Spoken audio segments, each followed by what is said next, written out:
Hello, boys and girls. How are we doing? Welcome along. Hello and welcome to the pre-stream stream. This is where the cool kids hang. Eagles is proving that by getting in with a sub immediately. Goodness me, boys and girls. Jeffrey only went and did it. Have you seen what I've just tweeted? Have you seen the speeds we're getting now? They're obscene. Dropped frames, lag, disconnections. These things should all be things of the past. I won't do a speed test while I'm streaming, but look at the state of that. Would you look at the state of it? Ridiculous. We have internet problems tonight. I don't know who to sue. Tap Ears, thank you for the sub as well. Jack, thank you for the sub as well. Everyone, we've already hit, almost already hit a hype train, and we've only just gone live. You lot are mad. This is what happens when I have a few days off. It's always the same. I think I stream too often. When I stream 4 or 5 nights a week, we'll get like 10, 15 subs over the course of a stream.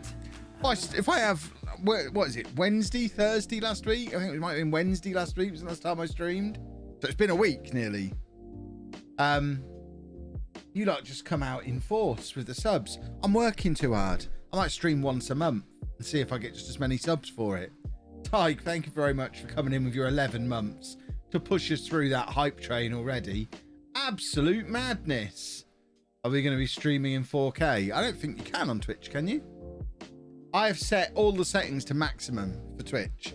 I've got the highest bitrate, and as far as I'm aware, the highest resolution. I don't think you can stream on Twitch in 4K. I think if we want to do 4K, which we don't, no one wants me to stream in 4K. A lot of you watch on your phones. Streaming in 4K would be a nightmare. But I think you have to go to YouTube to be able to do it in 4K anyway.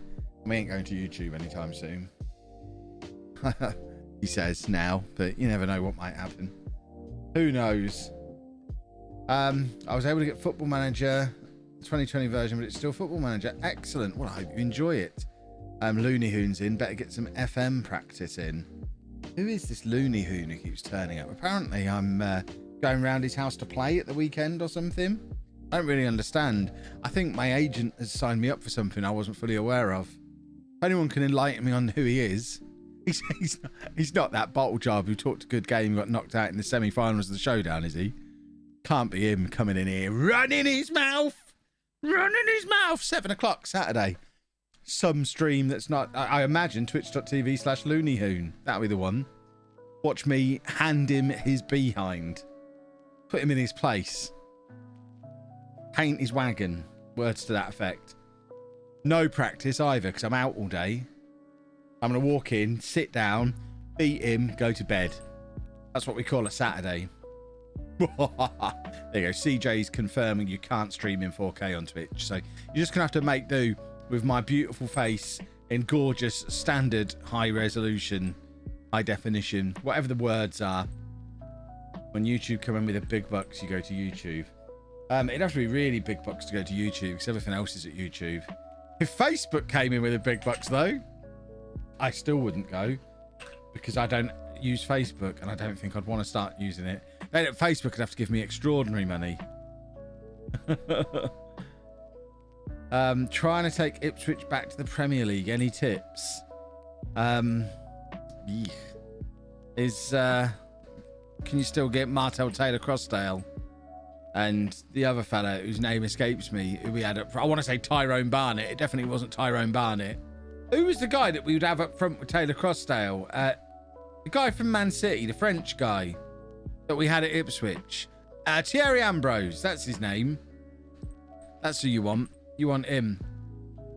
The new partnership between me and Anna has further convinced me your career will end with you being murderized by Anna. She won't kill me. I'm her meal ticket. People still use Facebook, yeah, but not my kind of people. I don't still use Facebook. I don't remember. I haven't logged into Facebook for a long time. I don't actually know what my login is. I like the fact I've got my Instagram linked up to my Facebook, and I think all my YouTube videos auto-post to Facebook. So there's probably people on there talking to me, not realising I'm not there, which amuses me a little bit. I should probably turn all that off. What I should do is turn off my Facebook account entirely. And then that just makes it harder for them to set me back up again if they do come and offer me the big bucks. They'll be like, well, you can set me up if you want. I need my username, and I deleted it, and someone else has got it now. VCals, thank you very much for your 11 months. That was more a question. People use it as I don't. Yeah, I don't think anyone does. They're trying to set themselves up for gaming, aren't they? What they don't realise is they already had their turn with gaming when everyone was playing Farmville 15 years ago. There's still something other than conspiracy theories on Facebook. I genuinely don't know. I've not been on there in a long, long time. I couldn't tell you what's on Facebook other than the fact that most of the FIFA guys went over to Facebook, didn't they? Around the time FIFA 21 came out, a big chunk of the FIFA guys were given that Facebook money and all disappeared and went over there. So maybe this year they'll come after the Football Manager boys. I think it's unlikely. I'll be the one who stays on Twitch. I can't. I'm Kevy 5 times. I can't go. I have to stay where the showdown is. The only way I go to Facebook is if that goes to Facebook. I don't think I get a vote in that, whether that or not that happens. Why are we talking about Facebook anyway? Should we talk about some Football Manager? Weirdly, it seems the last stream just kind of ended midway through a transfer window. Did we hit the hype train? Lovely stuff. But we're midway through. It's because we started the stream showing all the shenanigans about whether or not we'd actually get in the Champions League or not, didn't we? Because if you weren't here, it was all very up in the air whether we'd be in the Champions League, because we finished 4th in the Premier League last year. If we jump back here, we finished 4th in the Premier League, but West Ham got to the final of the Europa League and they actually ended up winning the Europa League, and Tottenham were in the Champions League final. So we were in the situation where if Tottenham won the Champions League, because West Ham had already qualified for the Champions League as well through winning the Europa League a few days before, if Tottenham had won the Champions League final against Milan, they would have gone into the Champions League as well. And each nation has a limit of 5 teams in the Champions League, and it would have actually pushed us down to Thursday night football. Luckily, it was only Tottenham. It was never really in any doubt. They bottled it, as they do, and we ended up securing the Champions League for our 4th place finish, and then the money flowed. And we started to throw cash around the other night as we try and build a squad that's ready for the Champions League. I don't know why the transfers are all the way back there. So we started early. We already had this guy pre-arranged to come in from Newcastle. £72 million for a centre-back who's been playing in the Championship for the last 2 years. That's when you know there's money to spend. That's when you know there's Champions League money about. We got our new goalkeeper, Eduardo Aguayo. 19 caps for Mexico already. He came in, and then we really started splurging. Sinan Akin is our new right winger. He's Turkish under-21 international with 5-star potential. Manchester United, Manchester City were both in for him.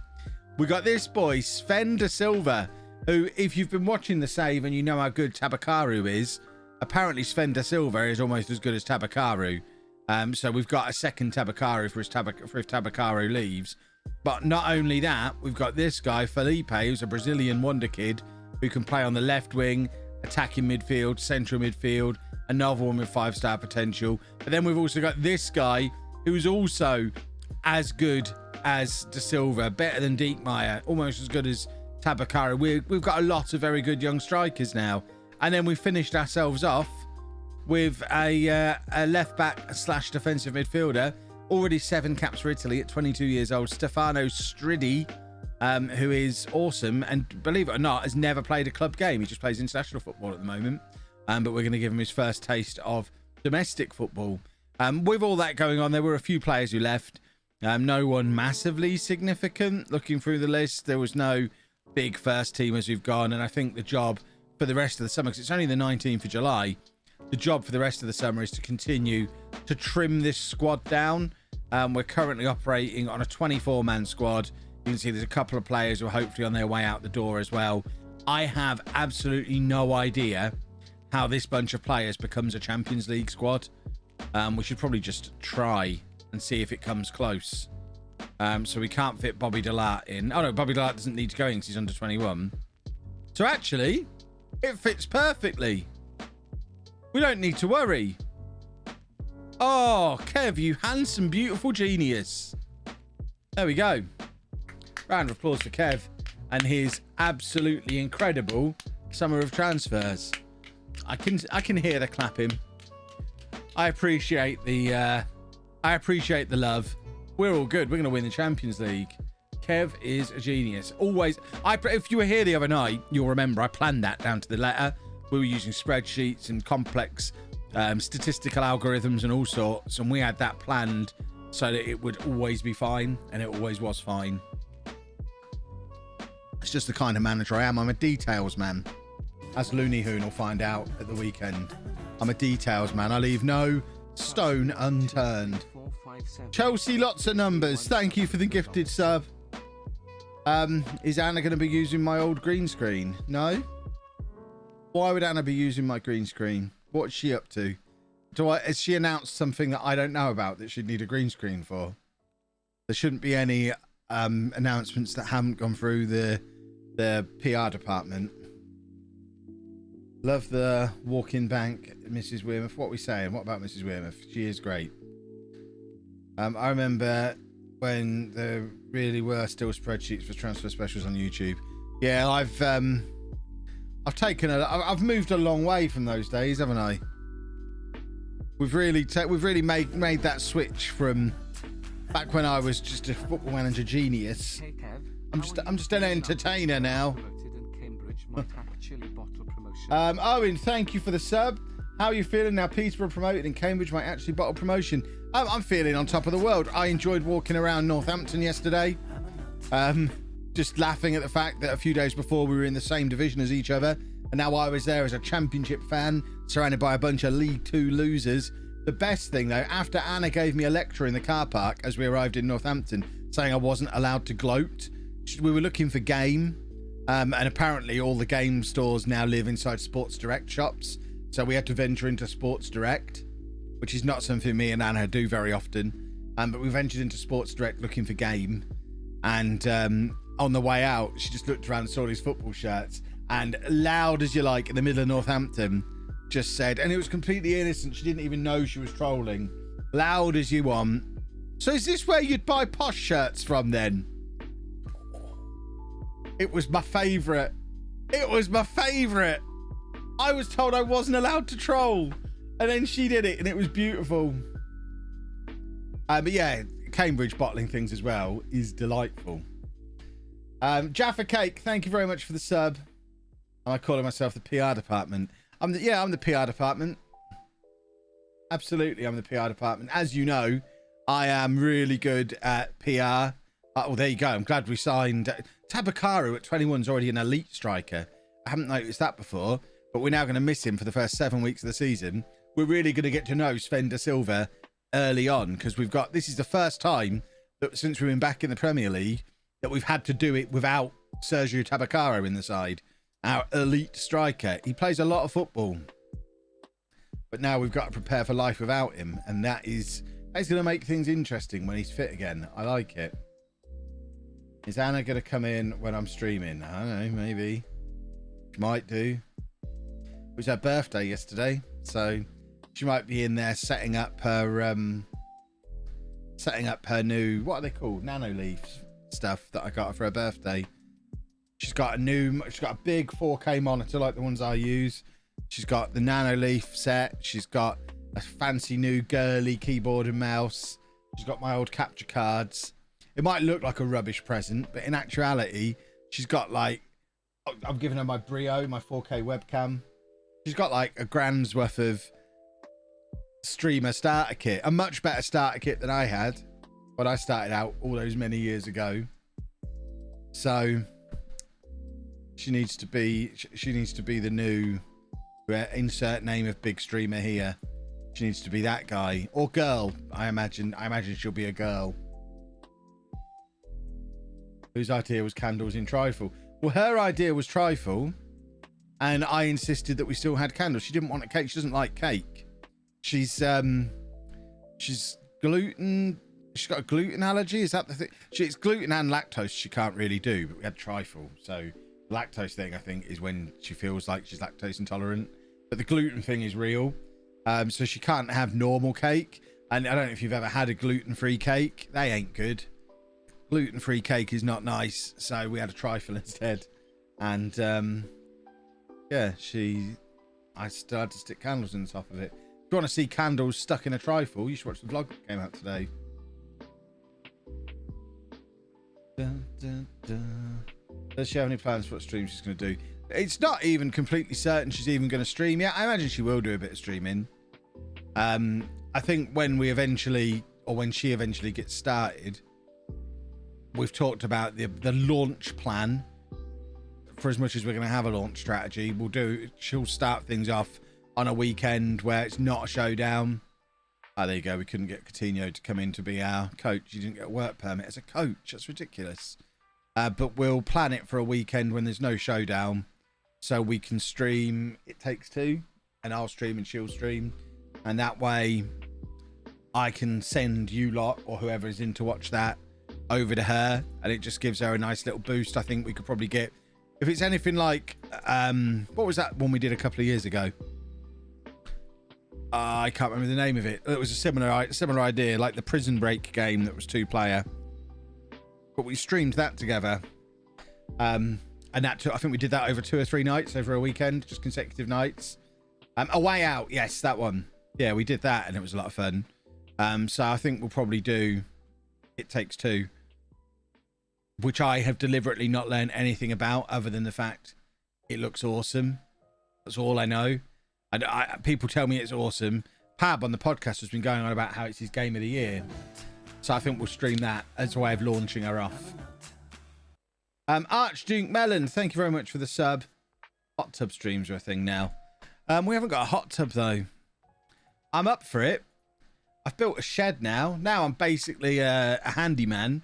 I reckon I could put a hot tub together. I think it'd be fine. Shed stream. Yeah, we could sit in the new shed. Business expense. Look, if we get a hot tub, it is a business expense. But for the hot tub and all the lighting and camera equipment that'll be going out there for us to stream from it. I say us, it'll only be me, I imagine. Oh, I'm so glad we've bought a lot of players this summer. They're dropping like flies.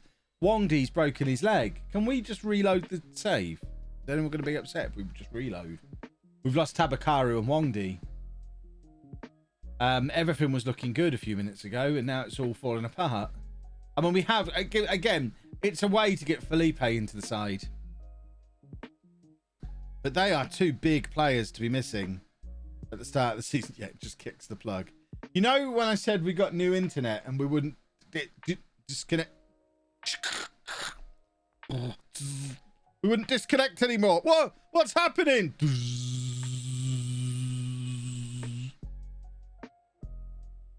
Should probably mute the music as well so they buy it properly. Hang on. Idiots will never even realise.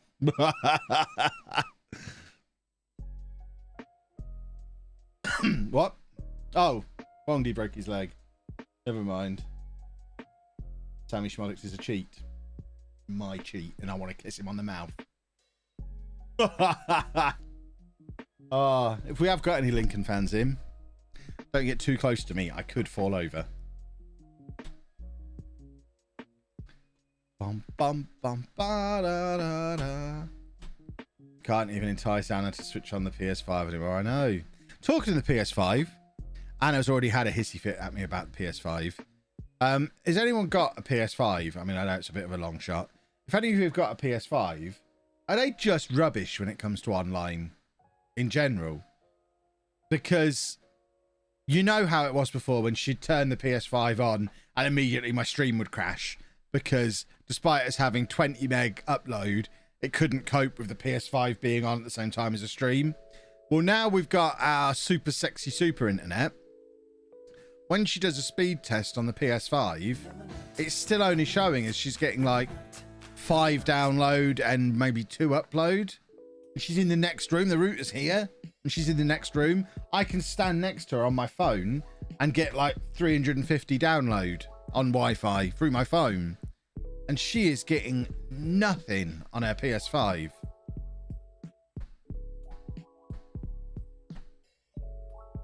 It's 10 times better than the PS. I never really used the PS4 online. Luca, thank you very much for the sub. I remember on Nintendo we used to do that back in the day. Had to take it off the Wi-Fi. When I turn the PS5 on, the Wi-Fi doesn't crash. We have good Wi-Fi. I imagine the PS5 might have capped speeds. Yeah, but they're not going to be capped that low, surely. Do we need Div Jack? We signed another goalkeeper this summer, didn't we? So we don't need Div Jack anymore. So he can go out on loan. That's fine. But I am going to ask them to pay his full wages because, I mean, what's that all about? No, we're not selling anybody. We're not selling anybody. We're not going to sell anybody we don't want to sell. Could need an update. I don't think it's that. I think she keeps on top of updates. She's on the thing every day. There's no way it's not going to have been updated if it needed an update. I've got like 125 download. I mean, if you've got 125 gig download, that is impressive. You have your PS5 set up at NASA. I think what we'll do, we've got the complete Wi-Fi discs. We only got one initially. We've got upstairs to try and get us the beginnings of a mesh network. But I think what we're going to do is we're getting 2 more of those delivered anytime now. And I think we'll just set one up next to the PS5 in the living room and she can just plug straight into that. So it's not quite Ethernet into the router. But as I said to her when she asked me to Ethernet into the router, I'm not running a cable from my office down the hallway into the living room. That's dumb. But we can, she can plug straight into the mesh thing when that arrives, and that will hopefully solve the problem.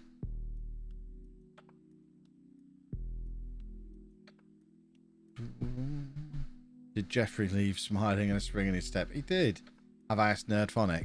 Every time I talk to Matt, he makes me spend money. I've bought this. Hold on. Last time I spoke to Matt, I had to buy this, which I haven't. Well, I say I haven't set up yet.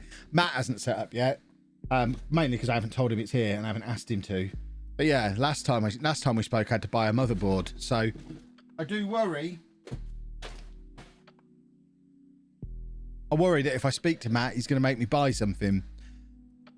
I've got to stop buying things.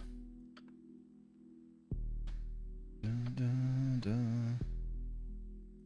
We have 5 white Wi-Fi discs around the house. Yeah, we're going to have 3 initially. We've got... Is he still at our club? No. What is happening? Why am I being told about this? I don't understand. We've got 1 at the moment. Bearing in mind it's a 3-story house, so the router's here next to me. And then the 1 disc thing that we've got is on the 3rd floor at the back of the house. So it's in our bedroom, so it kind of goes diagonally across the house. But the signal upstairs is pretty rubbish. So I think we're going to put another one in the living room so the whole of the downstairs is covered beautifully. And then stick one up in the kitchen above us. And that way a bit to hopefully just cover the whole house. It's not like it's a massive house. We shouldn't need more than 3. BT were adamant we'd only need 1. And I was like, yeah, it's a 3-story house. And we've got a house on that side. They have Wi-Fi. On that side, it's 3 flats on top of each other. So directly touching our walls, there's 4 other Wi-Fi networks. So not only is it 3-story, but we've got people all around us. We've got conflicting networks all. We need the discs. Someone say Mr. Diz is in. Mr. Diz is in. What on earth is he doing here, eh? Look, we're getting all sorts in tonight. We've had Looney Who. Now we've got Mr. Diz. It's like a who's who. I nearly said something really mean there and scaled it back massively because I don't know either of them well enough to be really mean yet. If it was Tom and Clates, I'd have ruined them both then. When you lot will know, you two will know when we know each other well, because I'll just be really horrible. That's when you know you've made it. Posture check and a hydration. We can do that. Could it be the PS5's accidentally connecting to the disc? I would be surprised if it was. I'd like to think it should be smarter than that, because the disc's 2 stories away from it and the router's 8 meters, not even that away from it.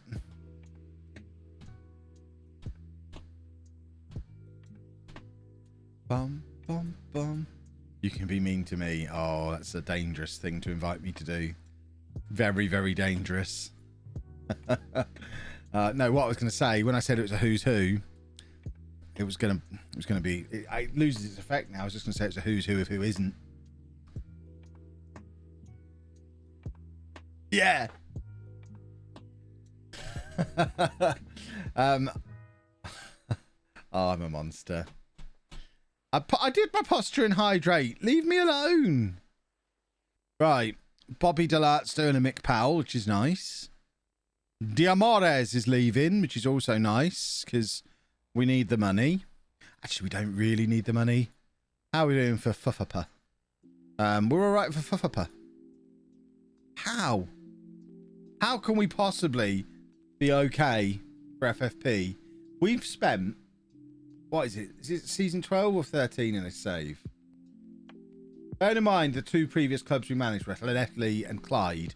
I don't think we spent a penny at either of them. We've been at Sheffield United 3.5 seasons and spent £687 million at a net spend of, what's that, £350 million net spend in 3.5 years. So we're effectively doing a net spend of 100 million a season. For half of that time we were in the Championship, and somehow we're doing okay for FFP. Someone's working the numbers out wrong, I think, there. Going to come back when all the Never Never hits a few years in a row. Maybe. Let's check the Never Never situation. It's not close to as disastrous as it's been before. I mean, that's less than 1 year's spending. That total transfer debt, which, bearing in mind, that'll be spread over 3 years. So that's effectively, it's 32 million a year for the next 3 years. TV money in the Premier League is like 90. So there you go. Last season's TV revenue was 111 million. We got 100 million just from the Premier League. We're in the Champions League now. So just the Premier League TV revenue covers the Never Never 3 times over. It's impossible to lose money at this level. Absolutely impossible.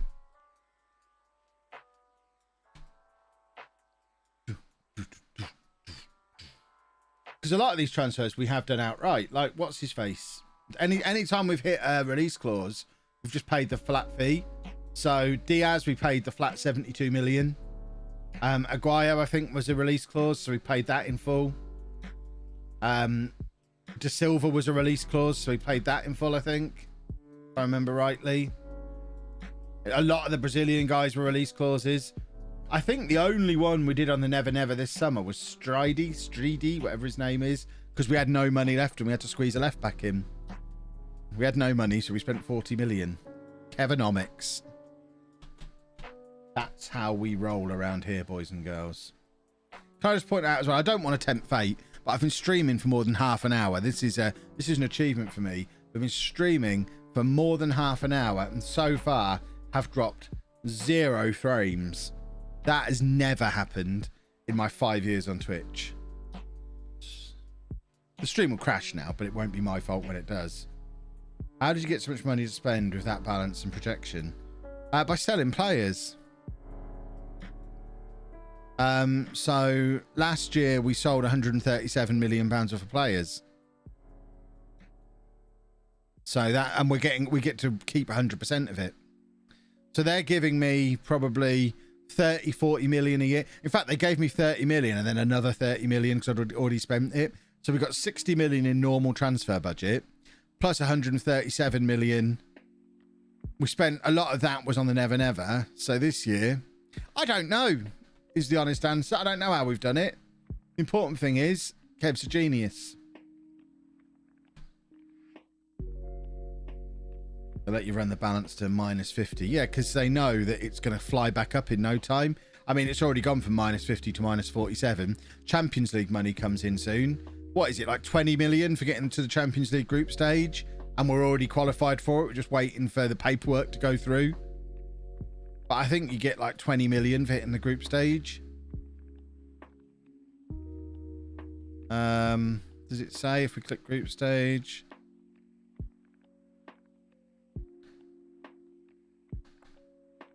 I'm not sure. I know you get a big chunk of cash for getting to the group stage. So that's got to come in. We're going to be fine. What's the best VPN for super fast broadband? Paul, I'm glad you asked. The best VPN for all broadband, not just super fast, but it does work particularly well on super fast, is NordVPN.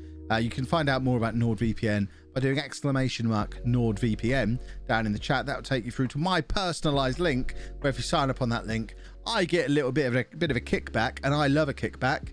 Got to pay for this fancy new internet I'm telling you all about. But the great thing about NordVPN, especially now, stuff is starting to open up again, and you're going to be out and about a little bit more using that pub Wi-Fi, so that you can order your drinks on the Weatherspoons app on your little pub Wi-Fi. You don't want to be on pub Wi-Fi without a VPN, because any old rascal knocking about in that pub can just take all your data away. So you need a VPN. NordVPN is the best one. It's very cheap. It's got massive savings at the moment. But just be as your old pal Kev, I'd recommend getting any VPN for that circumstance. And then if you make the choice to go for a VPN, I don't think you'll find a better deal than you'll get with NordVPN. But the other great thing about NordVPN is it's one of the VPNs that actually works for being a rascal when it comes to things like Netflix and Disney Plus and Amazon Prime. If you're anything like me, certainly when Disney Plus first came out, and they had, I think they put, I'm such a dad.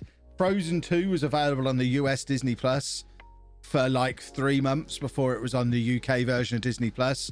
And at the time, I went through like 3 different VPNs to try and find one that was good enough to trick Disney Plus into thinking I was in the US, so I could watch Frozen 2. Also, so my children could watch Frozen 2, so I could watch Frozen 2.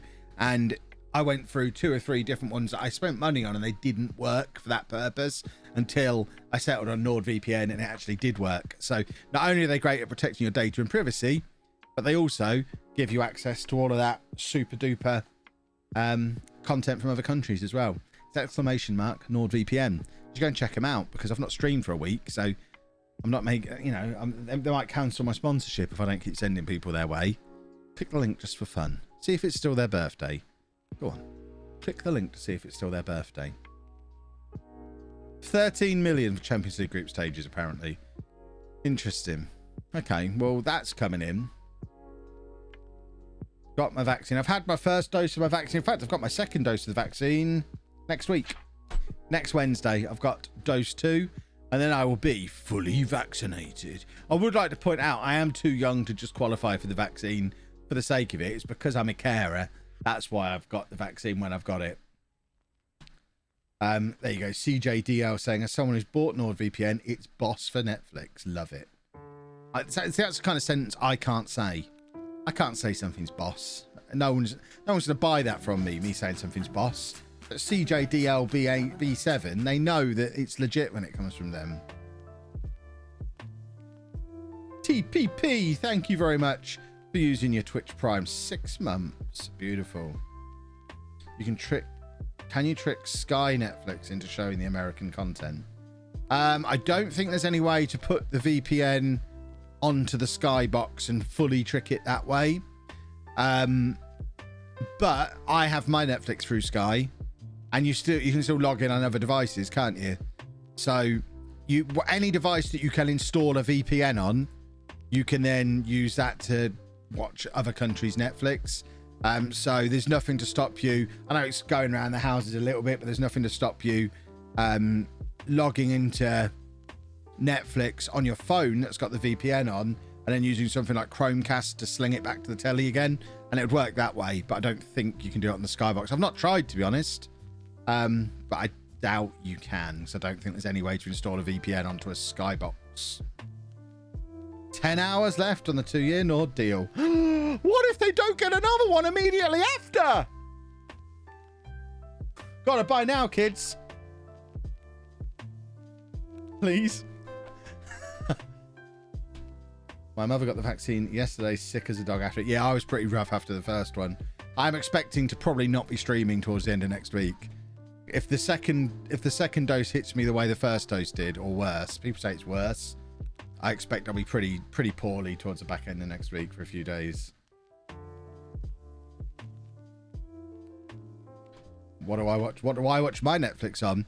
90% of the time, my iPad or my PC or my phone. Me and Anna very rarely sit down and watch stuff together because we're not really into the same kind of stuff. So we usually watch on our personal devices. Those rare times when we want to watch something together, I don't think it's ever come up that we wanted to watch something from another country, apart from Frozen. And we did that by doing it on my phone and then slinging it via Chromecast, if I remember rightly. We'd do that. Right, it is the first game of the new season. We face Brighton, and we've got to do it without Wongdi and Tabakaru. It's much sadness, but it is a very, very new-look team. So we've got new goalkeeper Aguayo in goal. This is him making his debut. Eduardo Aguayo. Mexican. Is he a wonder kid? I think he was a wonder kid at some point. Probably too old for it now. Eduardo Aguayo in goal. New boy Stefano Stridi, 22-year-old Italian international. He starts for his debut at left back. We know all about Oroz at centre back. Should he be a centre back or should he be a ball playing? I thought he should be a ball player. So he's going to be a ball playing defender there. And then new boy Diaz making his debut. He should not be on cover. We're going to make him a centre back on defend. There you go. We'll switch those two around like that, and he can then be the covering defender. And then Matic, we know all about as well, our existing right back. What has just happened? That's a weird looking screen. Delart and Gomez we're familiar with in midfield. And then new boy Felipe starting on the left-hand side, where apparently he's a left footer but good at being an inside forward. I don't buy it. He can be out there as a winger. And other new boy Sinan on the right-hand side, who again can go out there as a winger. Then Diekmeyer, and the final debut is Sven da Silva up front, our new gazillion-pound striker who's supposedly going to be as good as Tabakaru. We're going to find out if that's true in this game. After my second shot, I got basically no sleep that night, stayed in bed with writhing headaches and joint pain all day. It wasn't until 36 hours after the second dose I started to feel any better. I don't know if you remember when I had the first one, I couldn't lift my arm above my head for like a week afterwards. So, yeah, we'll see. I know someone that's finding it hard to walk after having the second jab. Jeez, that sounds fun. I'll take 24 to 36 hours of sickness over COVID any day. Absolutely. Yeah, don't take me talking about being sick as anything other than positivity about the fact I'm lucky enough to have had the vaccine as early as I have. I'm all for it. As soon as you're offered it, you should have it. I can't think of a single good reason not to have it. Go get vaccinated, folks. I want to go to Disneyland this year, so I really need you all to get vaccinated to make that happen. That's the main motivator. What movies and series do I watch on Netflix? I don't really watch movies. Series. What was the main thing I use Netflix for is going back through stuff like Parks and Rec, The Office, those kind of comedies. They're just kind of on in the background. I tend to use Amazon Prime more than Netflix these days. I've been watching Invincible on Amazon Prime, which is awesome.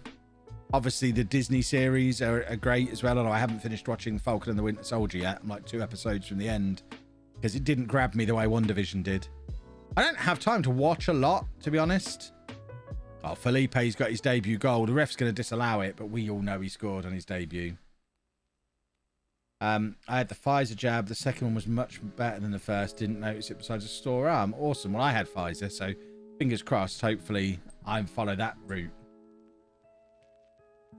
The second Pfizer was worse than the first, but then again, my first was nothing, only a sore arm. Yeah, I mean, I felt like I had a mild cold, and then the dead arm for like a week. So we'll see how we are. I'm not going to say now I'm definitely not streaming. We'll play it by ear when the time comes. Da Silva's in again, and Felipe with another chance to open his Sheffield United account, and he can't quite do it. Am I watching the Mighty Ducks? I am not. I don't actually know what the Mighty Ducks is. I hear people say it as if it's a thing I should have heard of, and I don't really know what it is.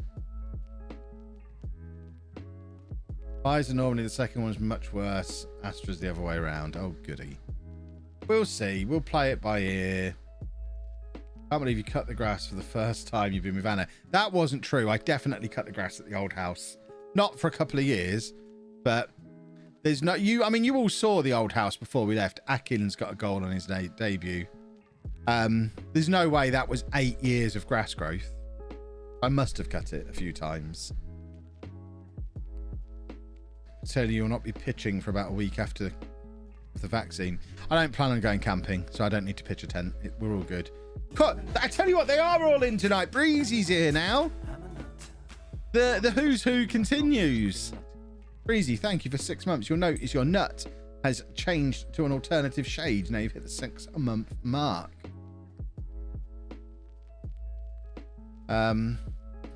Breezy's the best of us, is he? He's certainly got a half decent beard. As you can see, I didn't want to be a scruff bag because I've trimmed mine down a little bit. Just trim it down, just yeah. I want to look presentable. I want to hide the double chin but still look presentable. That's the goal. I was referring to baseball pitching. Do they use tents for baseball? I don't understand. Why would they pitch a tent for a baseball game? Well, American sports are odd, aren't they? Baseball's played entirely in a tent. You should watch all the Mighty Ducks films and then the series. It's awesome. You're going to have to give me more to sell it to me than that. What's awesome about it? Do they have superpowers? Because generally, if these days, I'm quite discerning with what I'll start to watch. And if you can't tell me from the word go there's superpowers involved, it is a very tough sell to get me to even start watching it. How's the Manscaped stuff going? Beautiful. My testicles have never felt more delicious than they have in recent days. Anna even complimented me on my Manscaped pants the other day. She said, it was kind of there's Sven's first goal. It was a sort of backhanded compliment. It was the day we were building the shed and I was bending down a lot, and she said at one point, "Your pants are staying up well today. Are they different pants to what you normally wear?" Thanks, Anna. You're telling me you can't see my bum hole? Excellent. And they were my Manscaped pants. So apparently they stay up and cover my cleavage even better than my Step 1 pants did. I love my Step 1 pants. If they want to sponsor me at any point, I will happily do the Instagram wearing pants pose that all the Step 1 fat men do. What will I do to shave off my beard? I mean, probably same as what everyone does to shave off their beard. I'm not gonna, but that's what I do. It's a film series about a ragtag group of kids from District 5 who rise up and dominate their oppressors in a game of hockey. What? So it's the Hunger Games, but instead of killing each other, they play hockey. The dullest of the games. Just joined, been loving Invincible recently. Yeah, Invincible is awesome. I read Invincible years ago. I love Invincible, or loved it. I fell off the comic after issue 100, I think it was. They took a long gap and I never got back on. But I've watched all of Invincible. It's awesome. Best new series of the year. Even better than WandaVision, I would say.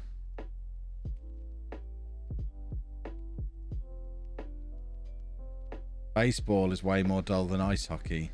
Oh, it's not even real hockey. It's ice hockey. Oh, my word. When you said hockey, I thought you meant like proper hockey. Oh, dear. Not ice dancing with sticks. Yikes. Have I watched the Godfather trilogy?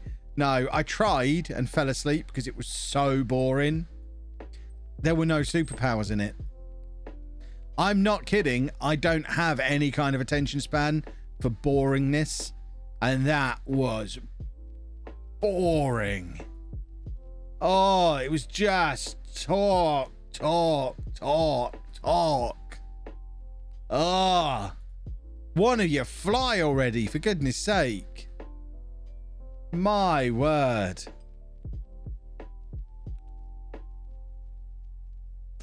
Oh. Give me the engagement. What? Where are we? Who am I bringing on for my final change? I want to get Moino on as well, but I can't really. There's not really a way to squeeze him in. I should. In fact, I'm going to bring him on instead of Stukalov. We're 4-0 up. Let's get all the debut boys on now and have a look at them. We'll get Josivan on in midfield just to So what does he want to be when he grows up? He can be the deep lying forward. Oh, I remember, because we were bringing him in as the Deepmire alternative, weren't we? Okay, so we'll try that. Pulling it up. We're doing good. The Godfather is a masterpiece. How did you get through WandaVision? Because it was great. Am I in the next showdown? Has the next showdown even been announced yet? Because if not, you know how it works by now. I got bored of WandaVision after 20 minutes of the first episode. Well, the first episode was only 20 minutes long, so you watched the whole of the first episode. Surely. The WandaVision was great. Godfather 2 is the best of the bunch. I don't understand. What powers do they have? Otherwise, I just don't get it. Yeah, WandaVision was awesome. You got to remember, I love both of those characters from the comics, so I was already all in. I was never going to not like WandaVision. That's why I'm less into Falcon and the Winter Soldier, because I'm not massive fans of either of them from the comics. I can take them or leave them. The same with the Captain America movies. I've never been a big Captain America fan. He's kind of always gone into the same category as Superman for me a little bit. I don't like the superheroes that are total Boy Scouts. I want my superheroes to have a dark side. So, yeah, WandaVision, I was always going to love, and did from the moment it started all the way through. Is it bad that I've never seen Star Wars? I've only ever seen like half of the first one, and again, fell asleep, got bored. Just terrible animation or effects. I know it's from the 70s, but you know what? It was rubbish. I don't get what all the fuss is about.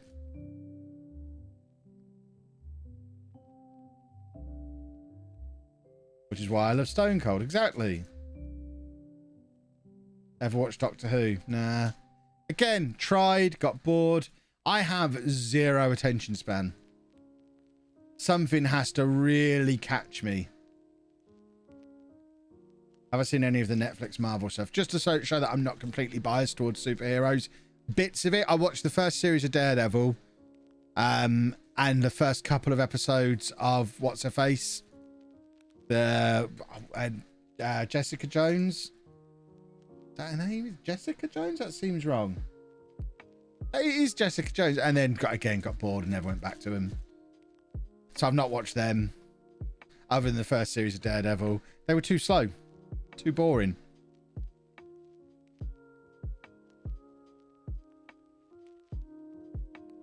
Dun, dun, dun. Have I seen Zack Snyder's Justice League? No, not because I don't want to, but because it's 4 hours long and I have not got 4 hours to commit to that. I'm sure I'll watch it at some point. How about The Strain? Never heard of it. Even Kevin stream, still pretending football didn't happen at the weekend. It was a very good weekend for football. I enjoyed myself. I made a special trip to Northampton yesterday just to soak up the atmosphere. The buzz about the town, about football, was glorious.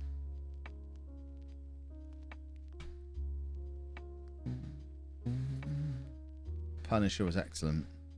But I feel like that whole Netflix Marvel thing went down the whole Arrowverse problem, because I was really, in fact, there you go, here's my Arrow mug. I was really into Arrow when it first came out. I've just spilled old coffee on myself. The first few seasons of Arrow, it was the best thing I'd ever seen on TV, because it was loads of Batman villains and it was just cool. And it was like watching a Batman TV show, but they couldn't afford Batman, so they got Green Arrow instead. And Oliver Queen was basically being Bruce Wayne, and it was awesome. And I loved Arrow.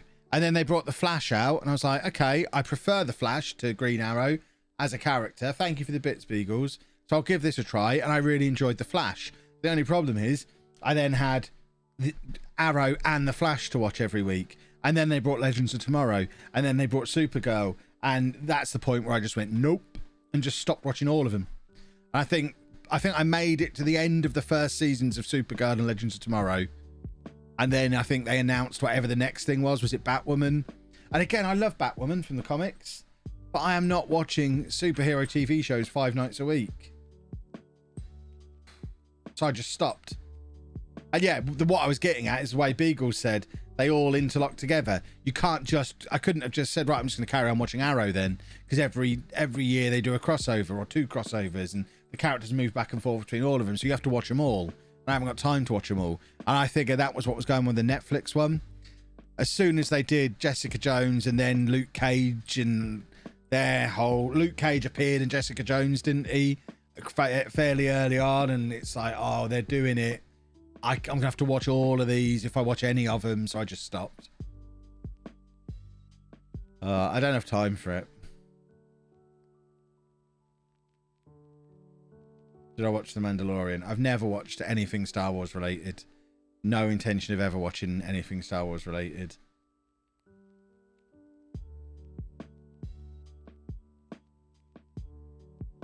How was the barbecue the other day? It was lovely, thank you. I watched Gotham on Netflix. Nope.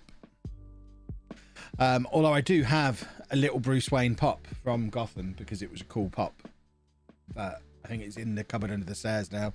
I don't think he made the cut when I went from 2 bookcases to 1 when we moved.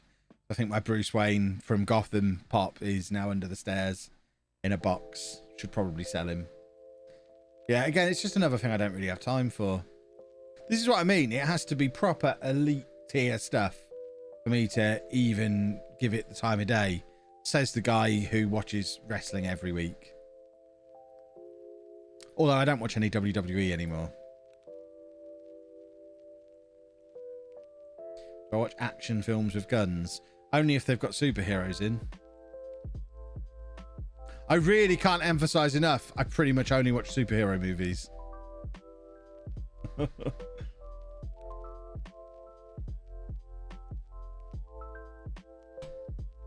For the record, Kev, that was a cookout you, Andy, Anna and Amy had on Sunday. There was no barbecue involved, and to imply otherwise is a criminal offence in North Carolina. I'm going to just play the whole we invented the language card and say you refer to barbecue however you want to refer to barbecue. In the UK, where we invented the language, if you cook sausages in your garden, that's a barbecue. And you'll never convince anybody otherwise. I haven't painted my giraffe yet. It's on my to-do list. The biggest relevance Gotham has to me is it's a village near Nottingham that we have to drive through on the way to Alton Towers. And they have the bat symbol on the front of the buses, which is really cool. The more I listen to you, I think we can be best friends, Kev. Ah, Diz. We're going to have some fun together. What skin do I use? It's the one I was born with. Hey! Oh, you did it again! Oh, get that on a command. I just use the standard in-game skin. I don't skin the game at all. What about the Joker? I thought that was brilliant. The Joker movie was fantastic. I don't even watch NXT anymore, Alex. Ever since... I mean, I kind of fell off NXT when it got rubbish, when they started putting it on the USA Network. NXT, when it was on the WWE Network, was brilliant. And I don't even watch I haven't watched the last couple of takeovers even, because it's just lost the magic, NXT. So now I pretty much exclusively watch AEW. I watched bits of WrestleMania, and I keep up to date with the WWE news through like WrestleTalk and Cultaholic, but realistically, haven't actually watched any WWE outside of WrestleMania for about a year. I'm just an AEW guy now.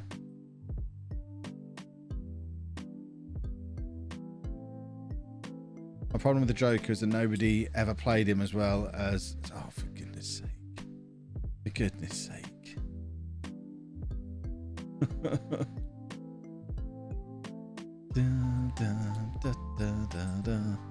Come on! Why are we losing to Liverpool? What's going on here? We're supposed to be good.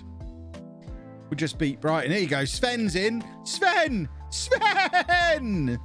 He's already got 3 goals. We don't need Tabakaru. We don't need Tabakaru. Have I still got the Juicelino jingle? No. Here it is. Right, hold on. Right, hold on, Kev. Shut up. We're going again. We don't need Tabakaru. We don't need Tabakaru. We don't need Tabakaru. We've got Sven de Silva. Right, let's see if that's worked. Did it? It hasn't recorded over the top of it. Ah, it's fine.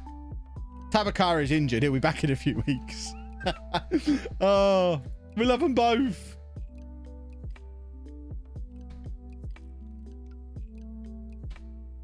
Can you get Anna a set of drums so she can do the badum-tsh? I should get that on my soundboard.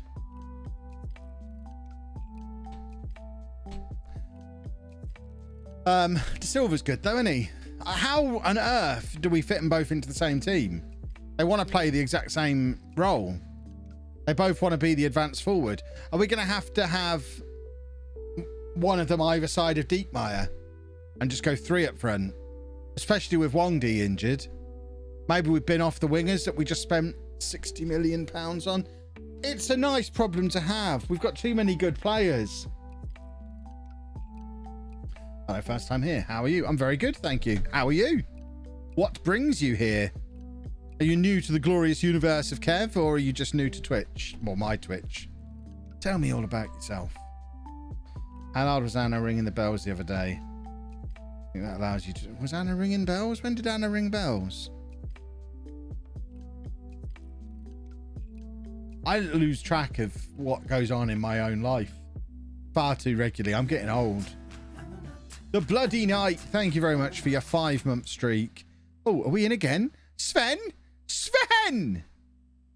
Oh, Sven de Silva. There's good. There's enough games for squad rotation. I don't understand, Scotty. Oh, on the bike in the garden. I do remember now. That's a good point. Where is my bell? Here he is. Here he is. Oh, beautiful. Svenny, Svenny, Svenny. I'm new to your channel on Twitch. What type of save is this? It's a version of my non-League to Legend YouTube save, but it's here on Twitch instead.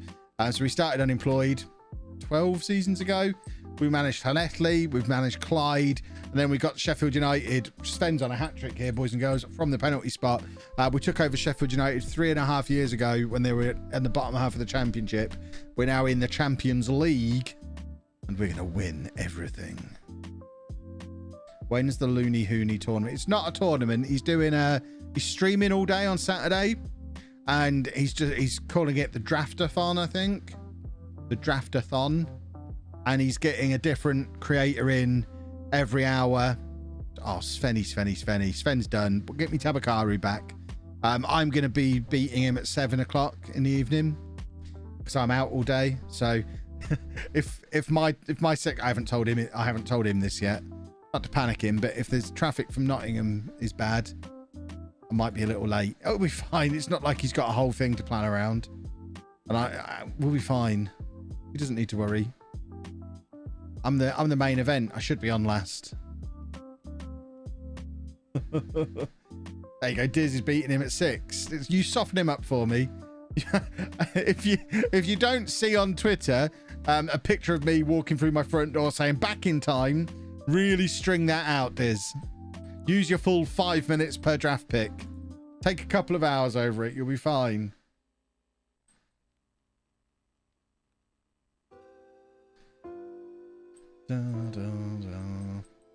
I can talk a lot, so I'll feel brilliant. There you go. We'll all be good. Whoever's on after me, I hope they're quick. Well, like I said, main event. There shouldn't be anyone on after me. Please put someone on higher billing on this card than me. We're gonna be having words, which I wasn't planning on. I wasn't planning on talking at all for the hour. I was just gonna let my football do the talking, but now I might have to have a conversation. We're 3-2 down. This is all Sven's fault. And our new £72 million centre-back has just scored an own goal as well. Come on, boys!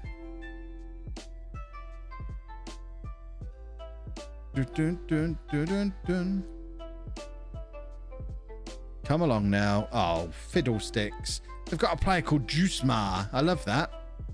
Jusma.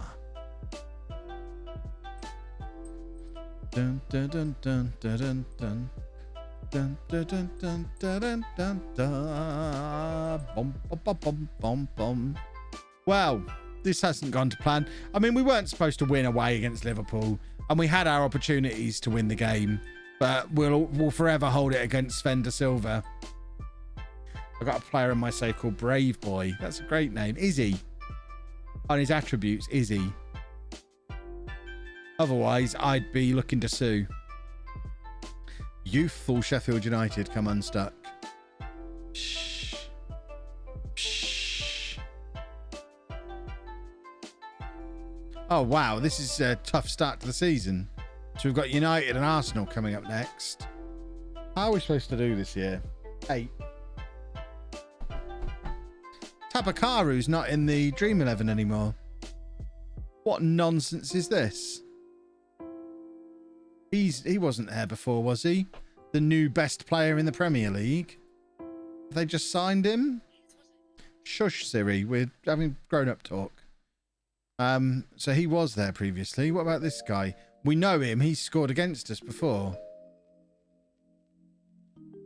It's weird that someone who played for Toronto's ended up any good. He went to the MLS. I don't understand. My boy Pedri's still knocking about. I think the reason he scored an own goal is because he wasn't playing as a ball-playing defender. We're going double ball playing. If there's one thing you've learned about me, if you've been around on these streams for a while, I am all about ball playing. So we're going to get 2 ball-playing defenders in there. I have a guy with the first name Freedom. That is a good name. Tabakaru's fit again. There you go. We can bin Sven off. We don't need Sven de Silva. We don't need Sven de Silva. We don't need Sven de Silva. We've got Tabakaru. Yeah. The glorious thing is we don't need either of them. We've got them both. We're Sheffield United. Of course we don't need either of them.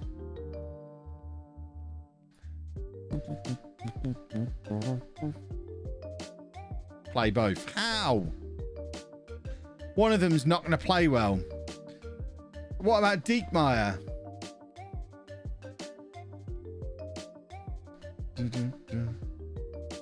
I don't think Tabakaru will be fit to start this next game anyway, so he can be on the bench for the United game probably, unless he has a remarkable recovery. Because he was supposed to be out for 7 weeks. He's not been out anywhere near 7 weeks so far. Where is he? He must have incredible regenerative powers. What's he negative about? What's the matter, Sergio? What's the matter with you? He has no strong feelings for the squad support for the manager. Well, we need to become buddies then. How are we going to become friends? Buddies? Pals? I'm already on your favourite personnel list, you numbskull. I mean, what more do you want from me? How is our team cohesion good when we had 5 debuts in the first game of the season?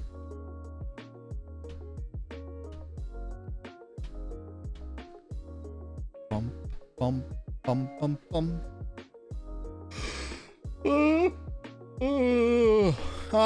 Ignore me. Getting up early again. I had 1 week of not getting up early after Anna left her job. 1 week of not getting up early.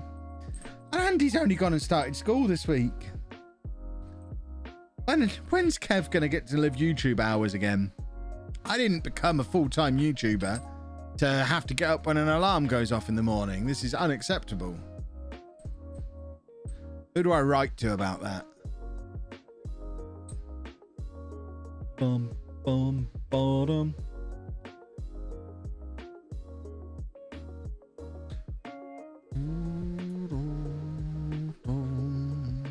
See, Diekmeyer's getting better and better. Diekmeyer's done a Mick Powell. We're flooded with Wonder Kid. We've got 5 Wonder Kid strikers at the club. Well, in fact, Tabakaru doesn't count as a Wonder Kid anymore because he's now an elite striker. So 4 Wonder Kids and 1 elite striker to pick 2 players from. We might just have to do a WM. It'll be fine. What is going on in the chat? Why are we asking for Jack? What have you lot done? Someone done something stupid.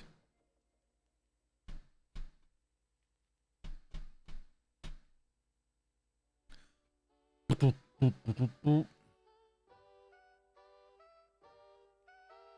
we have to sack all the mods again? See, Quick Picks put Tabakaru on the wing, which is interesting. I don't know if I can get on board with that. We'll see if it still thinks that on match day.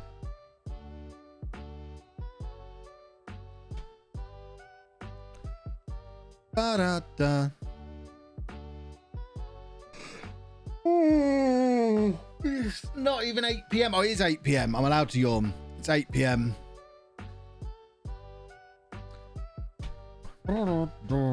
Right, come on now. Come along then. Who are we playing? I don't know what combination to play up front. This is troubling to me. What do I do? Bump, bump, bump, bump. By the way, an hour in, 0 dropped frames. Love the new internet. Love it. Love it so much.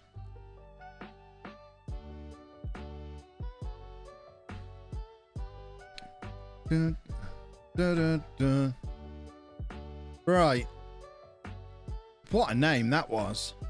Alex Uratigarai. Tell me he's got a middle name as well. No, that's a shame. Alex Uritagari. Alex Uritagari. Love it. Hydrate.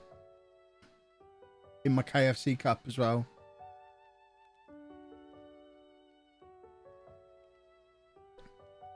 Right. So, Tabakaru on the wing. I don't think I can.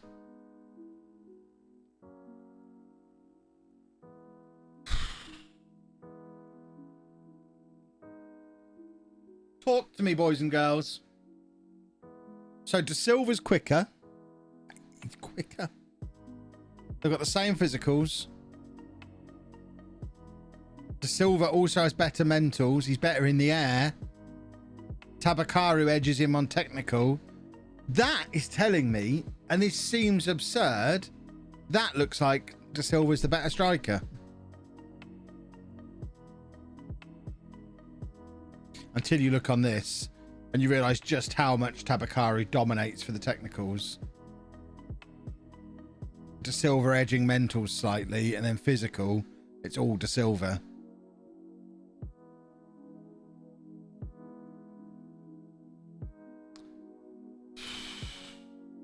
I think... Does it still have the thing where you can swap them? Swap positions with Tabakaru. So is that going to make them keep swapping mid-game? I've never really had this work properly. But let's try it and see what happens. Tabakaru can only play 75 minutes. You could ruin both of them. Yeah. Right. Theoretically, they will swap over during the game. And they'll keep swapping positions. So, let's give them both the opportunity to show me that they should be my striker. Diekmeyer's just chuckling because he's going to look good regardless. Because he's got at least one of them two up front with him. So he can't look rubbish. Felipe's injured already. Ah, oh, come on now. Come on now, Felipe. Stevic is left-footed. I know he's right-footed, so he can be inverted on that side. Okay, so at the moment, there you go. You just saw him swap. So Tabakaru's just gone up front now. De Silva's gone out to the right-hand side and done a lovely little run and cross. First chance to have a look at Striddy. Whips the crossover. Unbelievably, there's no one in there to just tap it in. And both Tabakaru and De Silva lurking at that far post, and neither of them can force it past the goalkeeper. I guess as soon as Felipe got injured, I should have gone to a front three, shouldn't I? Probably should have thought of that. Because there's no reason for Stevic to be on the pitch, really. So at the moment, Tabakaru's up front. There you go. They've just swapped again. So it looks like they're swapping about every 10 minutes. I've never really understood whether this is a good or a bad thing to do to players. But I think Tabakaru's just got a player sent off there. He has. Camavinga's just got sent off for Man United. He couldn't handle Tabakaru coming down the right wing. Lovely stuff. This could be the way to use them both. It just means we're not going to use our right winger ever. So Stevic has now drifted over to the right-hand side. We've got total football going on, boys and girls. This is what total football was, isn't it? The odd player moves slightly out of position very occasionally. Oh, look at this. This is Sheffield United against Manchester United, boys and girls. And we're the team knocking the ball around like we own the place. I mean, it is a home game. We do own the place. But that's beside the point. We shouldn't look like we own the place. Oh, it's beautiful. Let's not forget we've got two very good centre-backs now as well. Our fullback. This is a very good team. How have I not been able to put this kind of team together at home? This is only our third season in the Premier League. Where are these players in the home save? Oh, I love how they're moving around and just drifting in and out of positions. It's beautiful to watch. Oh, it's fluid. So fluid.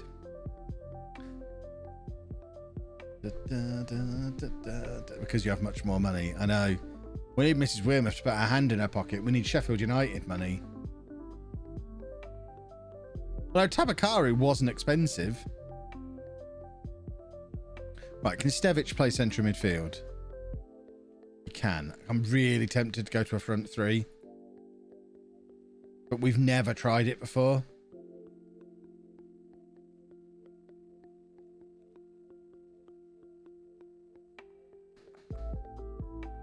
It seems risky to switch to mid-game.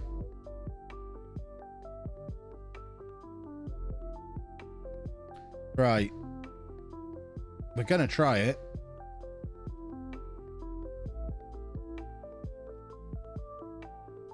So Diekmeyer's going to be in the middle. And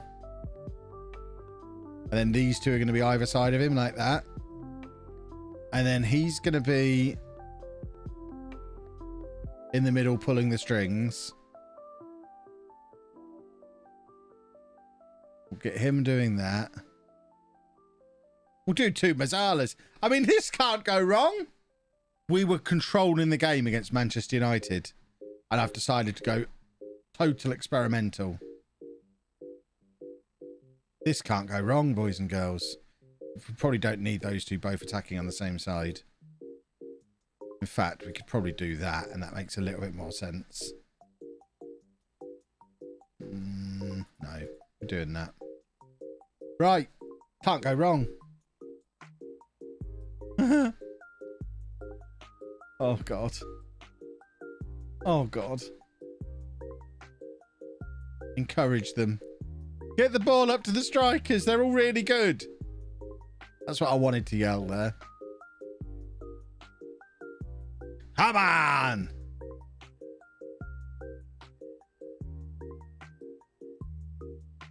At least we've got a three-man midfield now. Look, Stevic is in midfield. It's beautiful. Look how deep Zalazar's dropping. Oh, it's total football again. It's beautiful. That's our right back there, boys and girls. Diekmeyer! Hooray! Oh, beautiful. Apparently, we need both the strikers. Apparently, we need both the strikers. And the other one scored the goal. See, they're too busy trying to mark the two superstars that he's just drifting around in the middle unmarked. How on earth can that four mark that three with these four charging up in the wide areas as well? We're going to take Tabakaru off because he had to come off. Oh, now we've got a left-sided striker. Cracking. Another wonder kid, you say? Yes, another wonder kid. Exactly that. Let's get Moino on as well. Can he play as an advanced forward? I don't see why he shouldn't be able to. Of course he can. Just try it with different strikers now. Why not?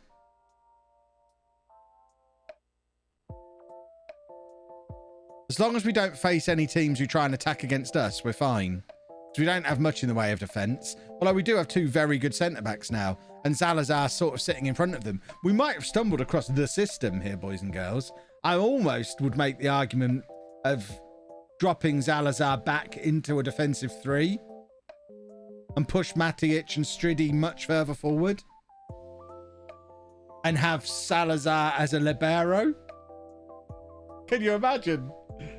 A front three and a libero and double Mazzalas.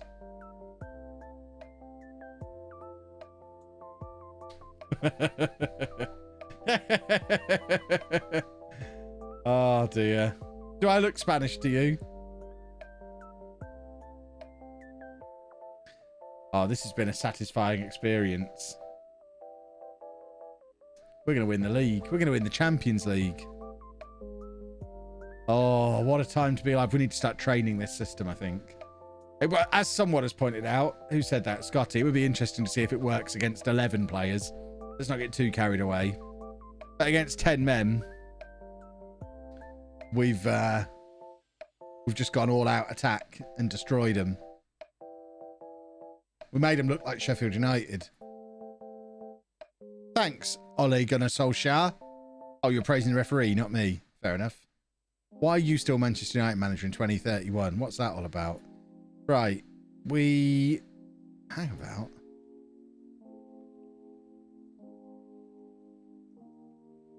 Which one of these have we been playing? So we've been playing the... Why am I playing the Kettering tactic? And not the one that's called Sheffield United. There must be a reason. I just don't know what it is. So we can kill that one.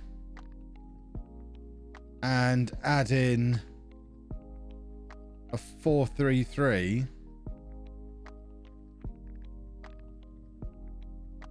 Like that. Except we're going to switch it around and have him there. And them two doing this. And then we had him in there as the playmaker. And then a Mazzala. A wing back on attack. A wing back on support. And then some lovely old ball-playing defenders. We're probably this way around, so we cover him. And then, of course, a sweeper keeper. I think that's what we were playing against United. We're not going to switch to it immediately. That would be stupid. I think. We're away against Arsenal. I think going away from home with a flat front three is just insane, isn't it? Da, da, da. Oh, a recruitment meeting. I could always use some extra players. What have you got for me? No old men, thank you. What else have you got? No old men, thank you. Is that all you've got for me? Ah, there you go. Jesse Lapalainen. Good name, but he's already scouted. We already know all about him. Porag. Is that how you say that? Porag? Manly. Is he, though? Is he, though? Unless I go 613. I could do 613. Weasel Gamer TV. I'm very good. How are you? Transfer window's still open. This is nutso. It's pronounced Podrig. Podrig. I don't understand Irish. It confuses me. There seems to be no consistency. I don't understand the conventions of Irish talking. Loving the stream as usual. Any tips on starting a Twitch stream for Football Manager 2021? Just get started would be my tip. Just with whatever you've got. You've probably got some kind of microphone, some kind of camera. Just get started and have fun. See if you enjoy it. My big tip is probably a don't do rather than a do. Don't go and spend a load of money until you know you enjoy it. If you get started and you enjoy it, start investing in it. Invest the money you make back into it. But yeah, the big tip is just start. If you feel like you might want to do it, just do it. There's no barrier to entry, really. Go live now. Go live at 5 to 10 and we'll raid you. How's that? That would probably ruin you doing that first stream. But yeah, just get started. Have fun with it. It's awesome. Can you only shortlist players in my scouts predict? I only do my scouting with my scouts. I don't ever use the player search screen.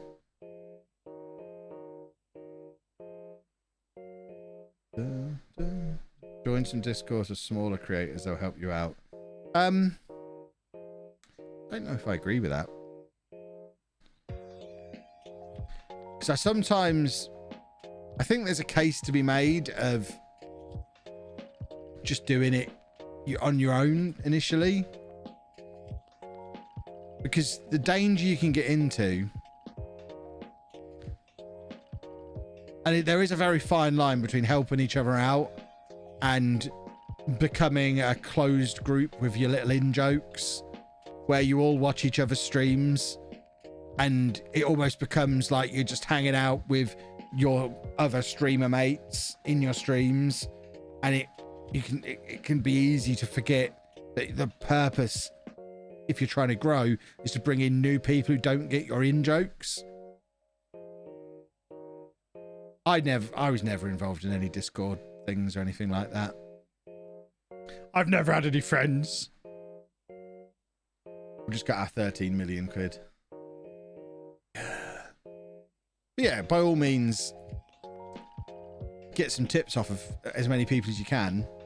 I'd be wary of joining like groups of people to help you out with your stream specifically.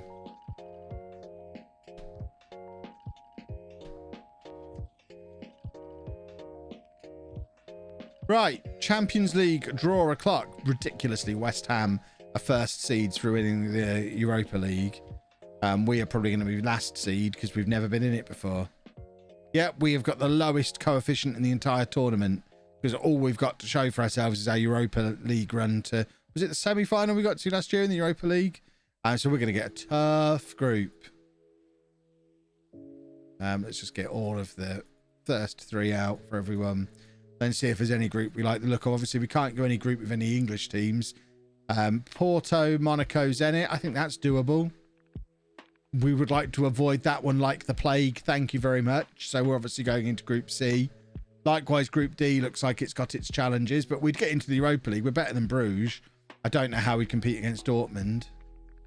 Real Madrid, Juventus, and Lyon. Oh my word. We're not getting that one. We're not getting that one. We're not getting that one. So really, we want Group B. Group B, I think, is the only group where we have a chance of getting into the knockout rounds of the Champions League. C, D, and E are hideous. Utterly hideous. So, we'll take this one, please. Come on. Sheffield United. Sheffield United. Sheffield United. Works every single time. Oh, you just got to say the name 3 times, boys and girls. You control the game with your voice. That's the group we wanted. Beautiful. It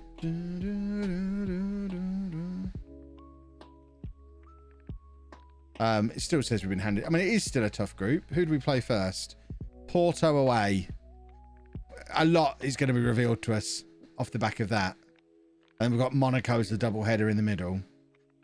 We need to be heading to Monaco. If we're getting through this group, that 4th game away against Monaco, we need to be going to Monaco with 7 points on the board, I reckon.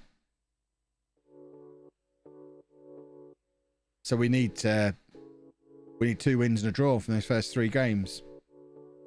Gonna be tricky. Do you think you and Anna will make some cooking videos? I don't imagine Anna would be in cooking videos because Anna doesn't cook. I do all the cooking. I've done bits of cooking myself on the internet before. What's this week's lottery numbers? Lottery's a mugs game. Don't waste your money on lottery tickets. Here's Kev's hot take on the lottery. Any money you ever want to spend on the lottery, just put it into a low-cost index fund. The amount of money people waste on lottery tickets and scratch cards, if you just invested that in the stock market over 20 or 30 years, which is how... I mean, people... You get 60-year-olds who've been playing the lottery all their life. That's probably not true because it only started when I was a kid. But you get the idea. if you're going to buy lottery tickets, don't. Invest it instead. It might only be a small amount, but small amounts become big amounts. Don't buy lottery tickets, kids.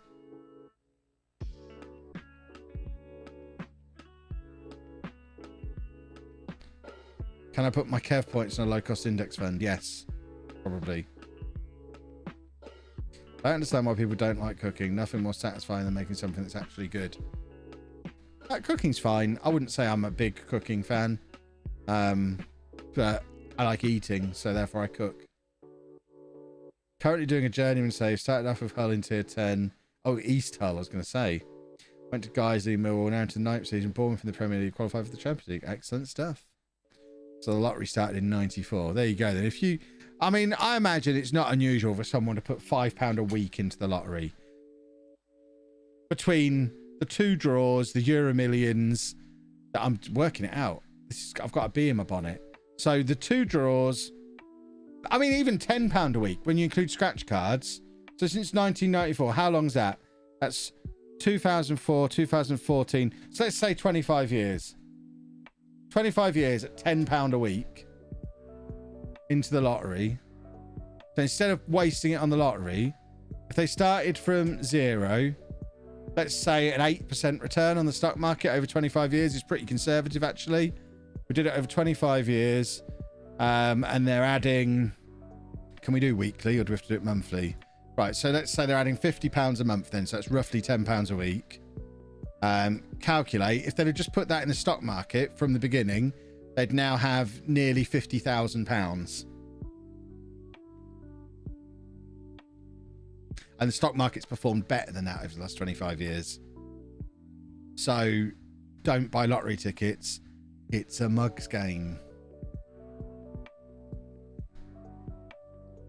My dad spends £20 a week on lottery tickets. See, that if he'd have just, from the beginning, if he'd have just invested that, he'd have 100 grand now.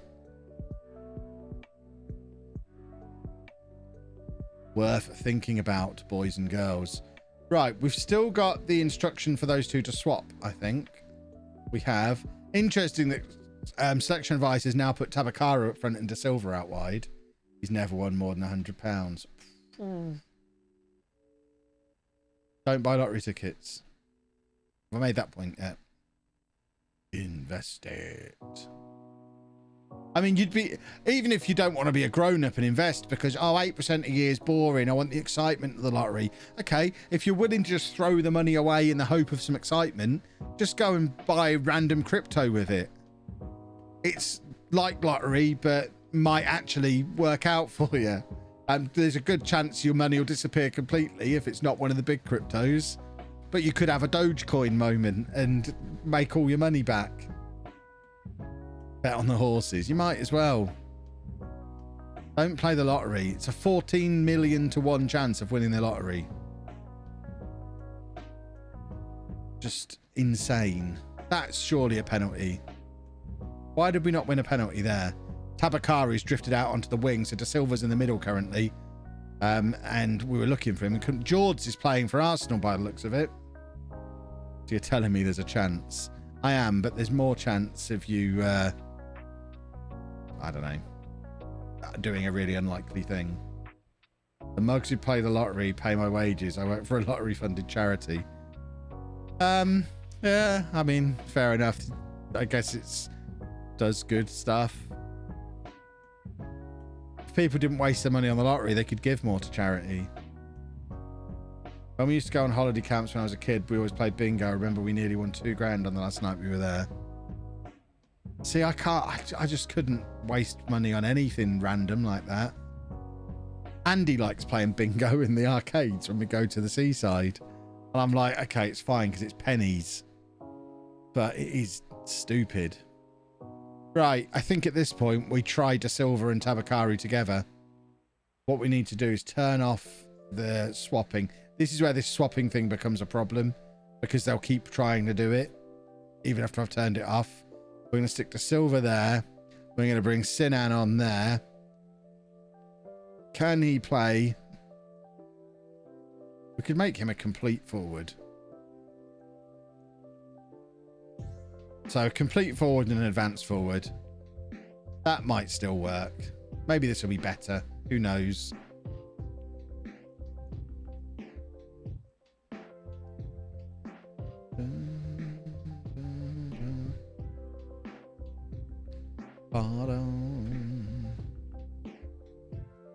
I enjoy the occasional night of bingo, only other nights when they offer free tickets. I mean, I've never done it, so it might be loads of fun. I've never done it.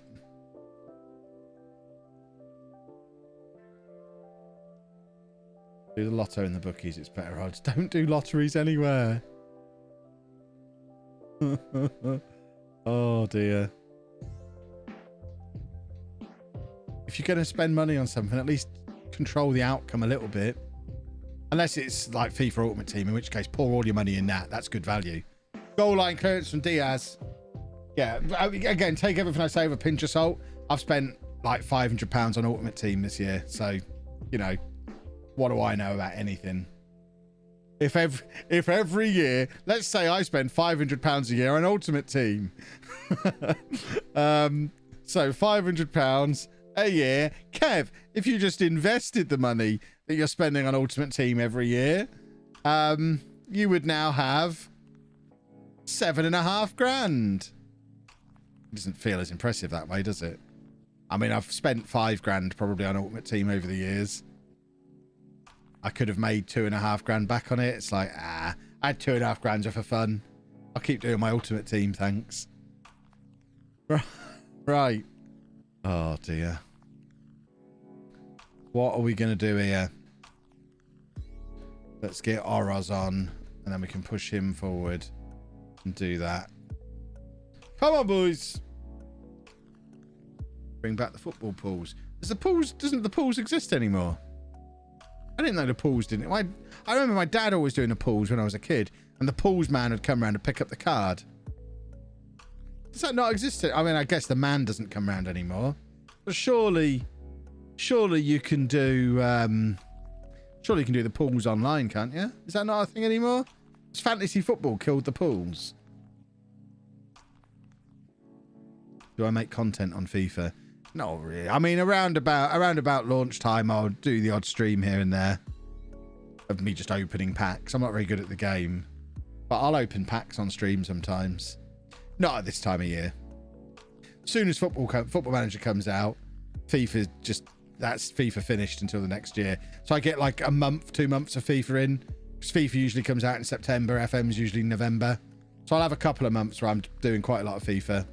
And then Football Manager kills it instantly because it's infinitely better. Oh, that's poor from Josivan, and he's left us in trouble here. Ay, ay, ay, ay, ay. Hey. My dad used to be a pools collector. Awesome. I'd like to do that. That sounds fun. Oh, look at this. A little breakaway. Come on. Oh, that's terrible again. Everything terrible seems to go through Josivan. He's the problem. We need a new midfielder. Josivan's not the one.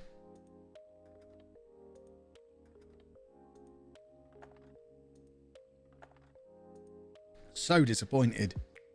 I mean, that was Sinan's fault, really. But we're going to blame Josivan because I've decided he's the scapegoat. Can we afford to bring in a midfielder? We're a little light in central midfield because he's had to come on in every game so far. Have we already bought our 6? In fact, who's injured? Wongdi. Where's the medical centre? Wongdi and Diekmeyer. Stevic. I feel like we do need another centre mid. That was not Josivan's fault. I'm not going to hear it, Mike. I want to buy a midfielder. Got it in my head. I'm getting a midfielder. Let's buy a midfielder, everybody. Oh, hello. Hello, you beautiful specimen. With 5-star current ability. Have you fully scouted? Oh. It's a model citizen. Ah. Oh. Oh. I want one of these.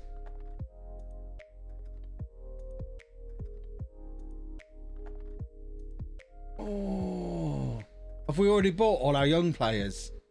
Oh, we haven't. Oh, we've not got the money. Don't make those sounds. Sometimes you have to.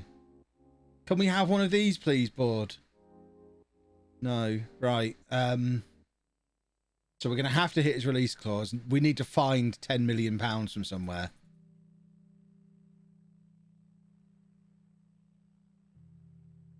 This feels like doable. Who the hell can we get rid of to raise £10 million?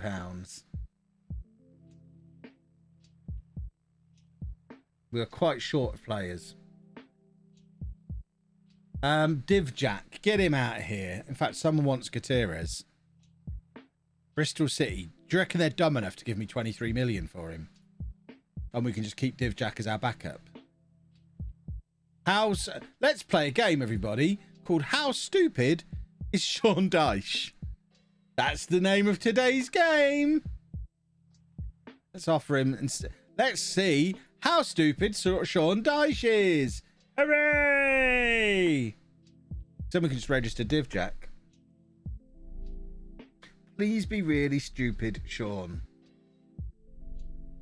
We got anyone knocking around at this level? We have not got a lot of players. For a Kev squad, there are not a lot of players here at Sheffield. You can tell I've already done this once to fund the left back.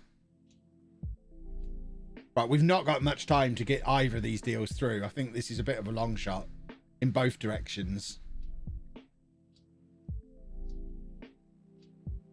Right, let's get rid of all this.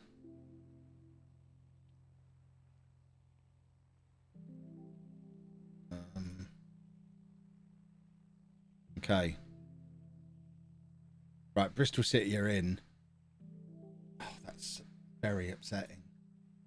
So we've got, so we need like 13 million.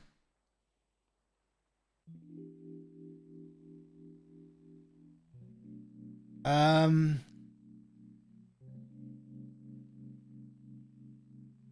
offer him out for 15.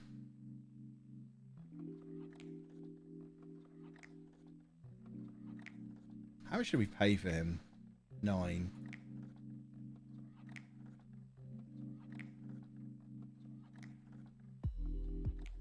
Is there anyone else we could get rid of? Is there anything else at this football club we could sell? What's not tied down? Do we need all these strikers? Do we need 5 Wonder Kid strikers? Or do we sacrifice one of them to get the midfielder we really, really need?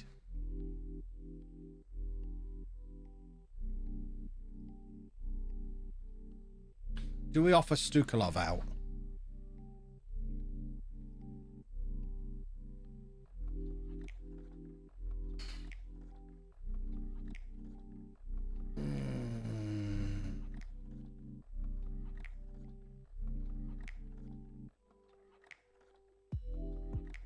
Mortgage the house, sell the card, set up a lemonade stand. I agree. Can we not just put this on a credit card? Is anyone making offers for him? Did we not turn this down before? Get out of here.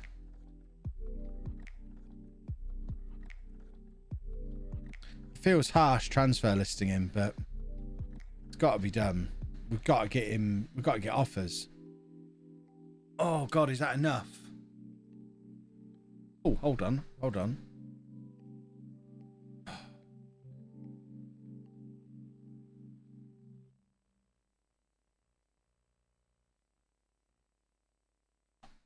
Is that enough?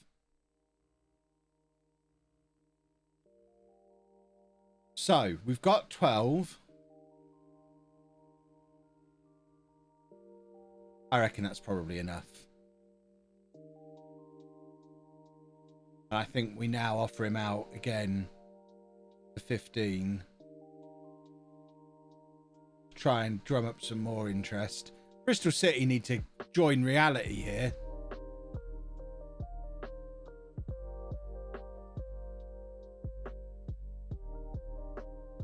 I don't know if there's time for this all to go through.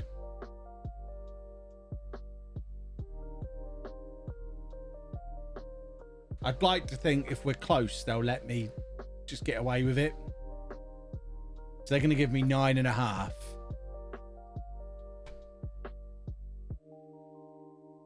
It's not enough, is it? So we need to get to 24. How many players have we got in this squad? We want a 22-man squad. We can't go below 22 players, especially when one's long-term injured. You can tell we've already done this twice this summer. We've got rid of everything that's not nailed down.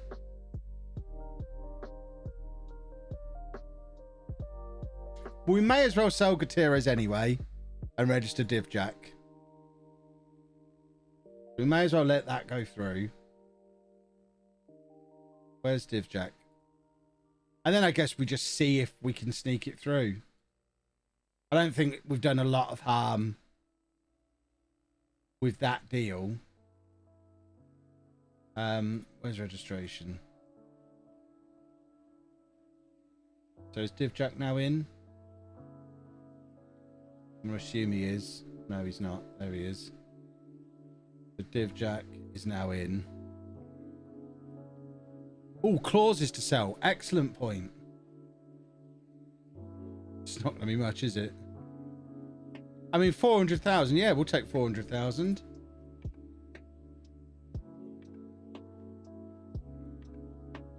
I mean, it's going to be touch and go. Ask club for more transfer money. Or maybe they'll let me take it out of next season's budget.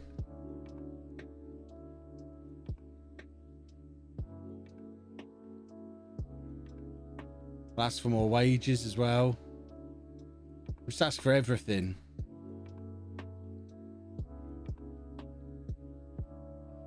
What? Okay, that's just happened now. Luckily that didn't happen before. I guess we'll just have to see. We might not even get it through done through in time because he's going to need a work permit as well. Unless we can do a 24-hour turnaround on a work permit, nothing's happening before January anyway. Come on, give me more money. Give me more money, Chris. Come on, Chris. Chris! You idiot, Chris. What do you know? How do we miss this guy all summer? What was that all about? Why are we doing this on the 31st of August? How has it come to this?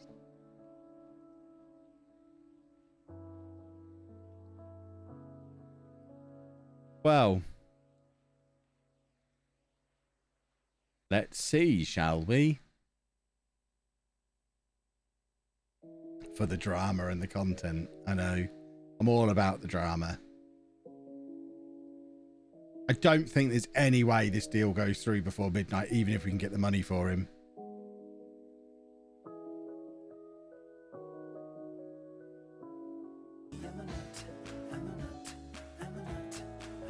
All right, who's that? Lazzle, thank you very much for the sub. We have a very young squad.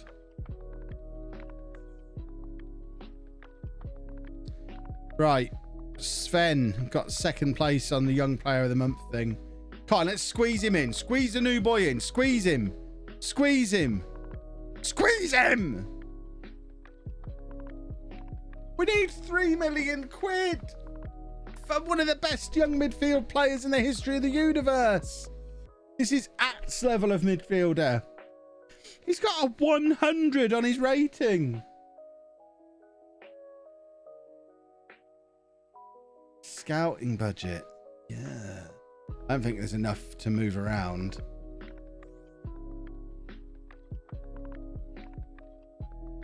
I don't even know how to do it. I do know how to do it. But my brain is doing a gazillion different things. Maybe I don't know how to do it. It's there. We're already maxed out that way.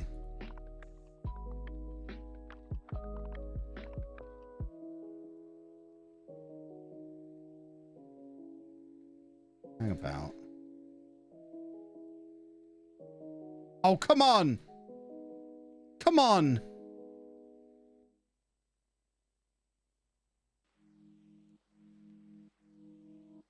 don't know what I did. I don't know what I did. I just moved some sliders around that theoretically I shouldn't have been able to move. And I think we've got him. And I don't really understand how, because the adjust budget button wasn't there. I think we just did an exploit.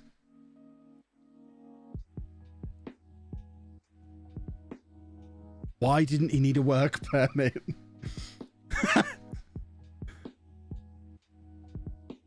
He is in without a work permit, boys and girls. Oh,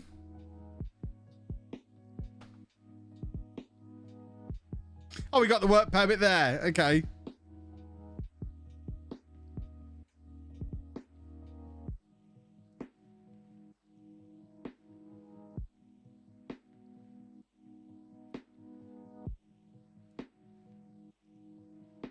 He's already played 5 times for Brazil. Oh, Washington's in again. Washington Botto. Me and Washington Botto. Look, I'm yeah, too right. I'm on your favourite people. I bought 3 of his houses for him. How many players have we got under Washington Botto now? Yeah, we've been dealing with him all summer. Throwing money Washington's way. We just signed a global superstar.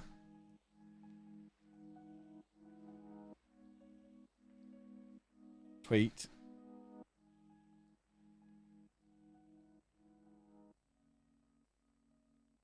I don't understand.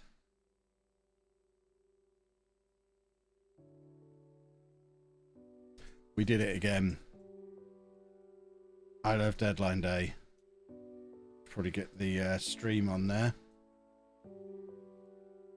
And his attributes might go down nicely as well.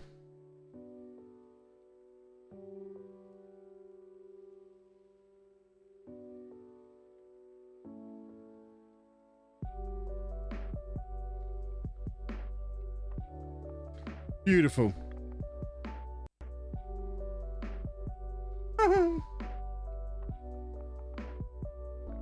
And that all came from me thinking Josivan misplaced a pass in that last game. I need a midfielder. Bearing in mind how good Tabakaru has been, Frota's come in as our key player.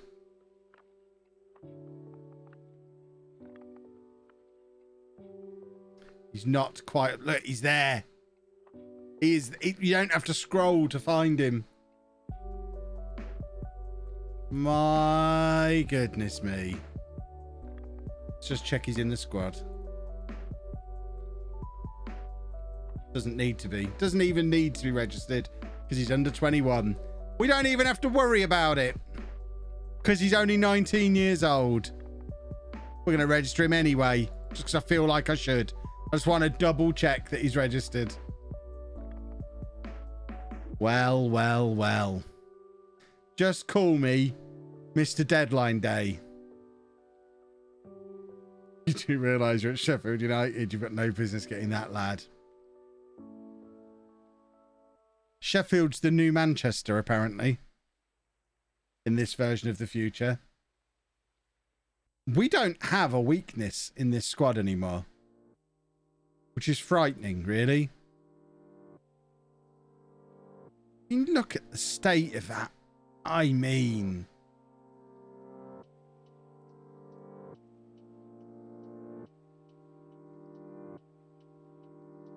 Show me the weakness.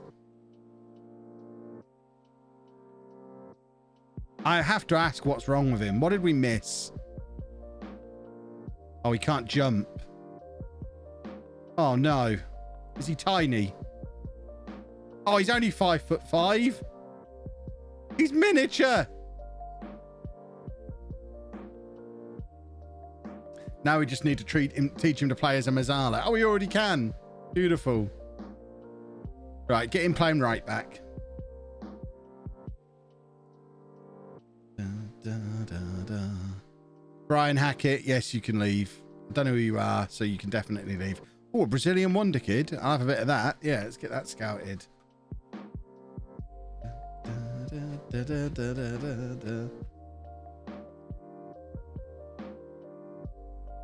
A prototype tiny Brazilian midfielder.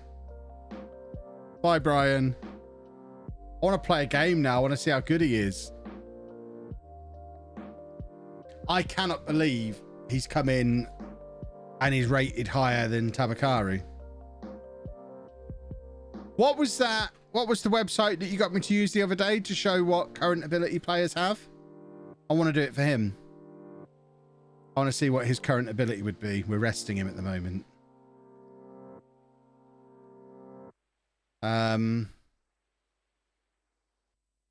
Football Manager current ability calculator. I think we just did this, didn't we? Right. How does it work? Remind me. Don't want your stupid advert. What is happening? Right, so he's a central midfielder. Right, let's stop advertising things to me. Oh, it's like trying to watch one of my YouTube videos. Always with the adverts. Where did we find out about his weak foot? I can't remember where it is. Development. You lot told me where it was before. Now I can't remember. Development. Where does it say? Also, Mr. H, thank you very much for the sub. Oh yeah, weak. So he's got a weak left foot. And now we have to do Kev's Building Society antics.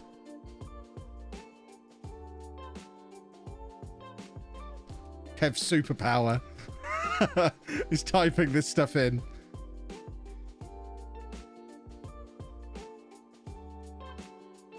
Boom. And then one more time.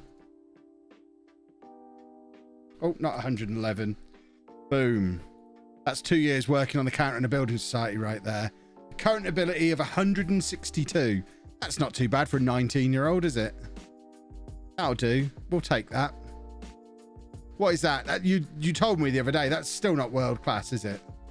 That's pretty good for 19. Right, can we get him in our Champions League squad? I mean, we're going to. Whether we can or not is irrelevant. Bobby Delart doesn't need to be registered. Costa doesn't need to be registered. Wong D is injured, so doesn't need to be registered. That, boys and girls, is a Champions League squad. We'll worry about getting Wong D in after Christmas. That can be future Kev's problem. Don't forget as well, he's already playing for Brazil.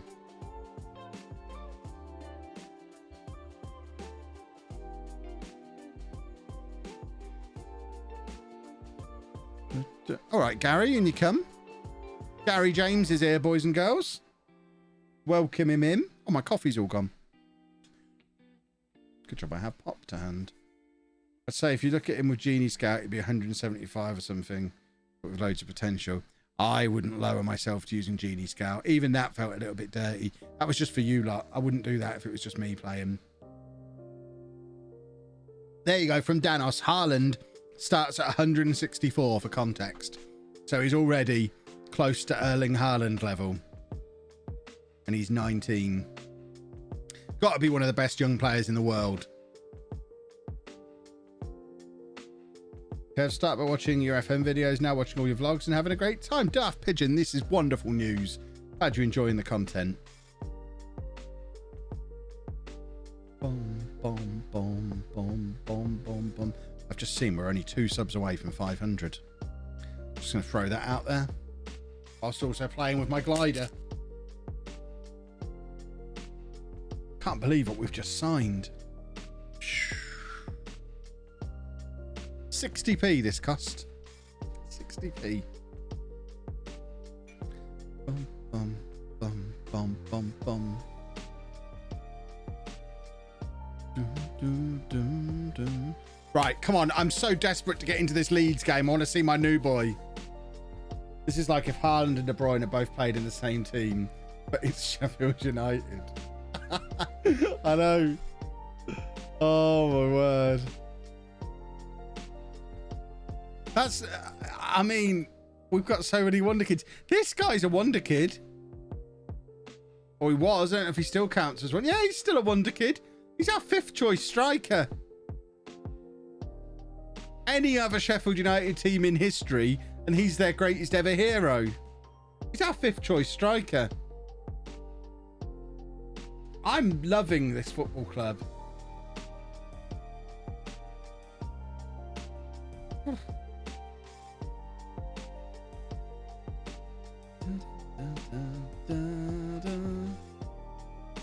Be careful, he could break a leg. What if he does? We've not really lost anything. We've sold, in order to get him, we've sold our backup goalkeeper. That's all we had to do. We've swapped our backup goalkeeper out. We had a 3rd choice one we couldn't register, who was basically as good. So we didn't really lose anything to bring him in. We've just added an extra midfielder to the squad.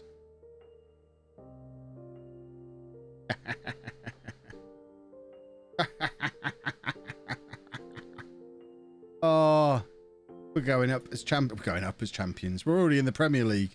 We're going to win the Champions League. Check the wage budget. Wage budgets are for losers. We're not going to get bogged down in this kind of detail. They'll give us more money.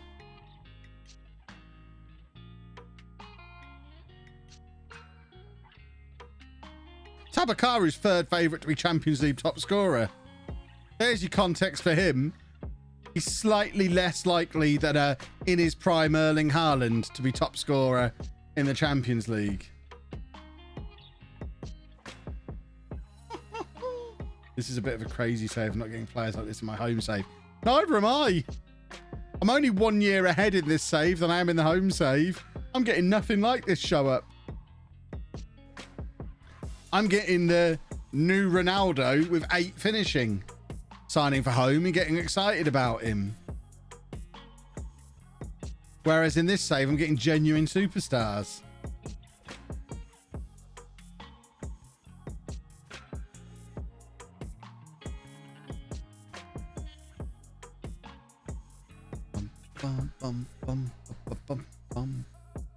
But like some of you said earlier, it's money. Sheffield United have money.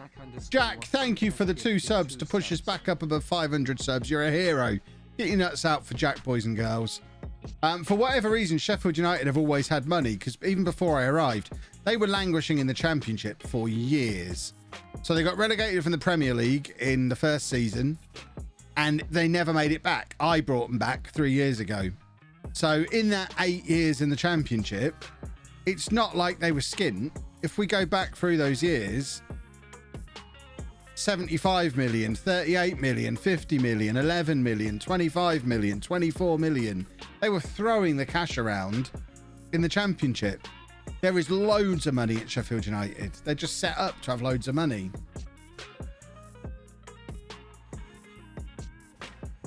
Yeah, Mike brings up another good point. Obviously, if that guy, I haven't learned his name yet. What's his name? Frota. If Frota had turned up in the home save, he's too old anyway. We wouldn't have been able to sign him. Tabakaru, I think, was 18 when we brought him in. But Sven was 19. So, yeah, a lot of them wouldn't qualify to play for home anyway because they're not 18. What level are my scouts? Not so great. 5th best in the Premier League. So we've got the best coaching setup, but scouts could definitely improve. In fact, we've got a vacancy for a scout, so let's hire a new one.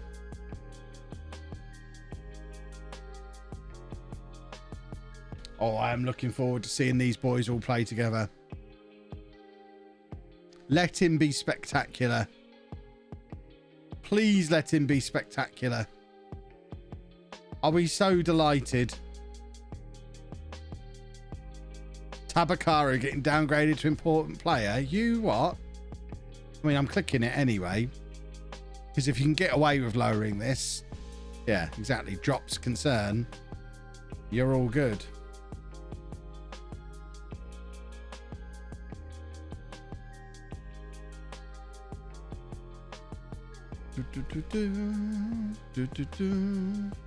Right, here we go then. We need him to just click into the team straight away so we can go away against Porto and tear them apart. That's the goal here. Building for Porto.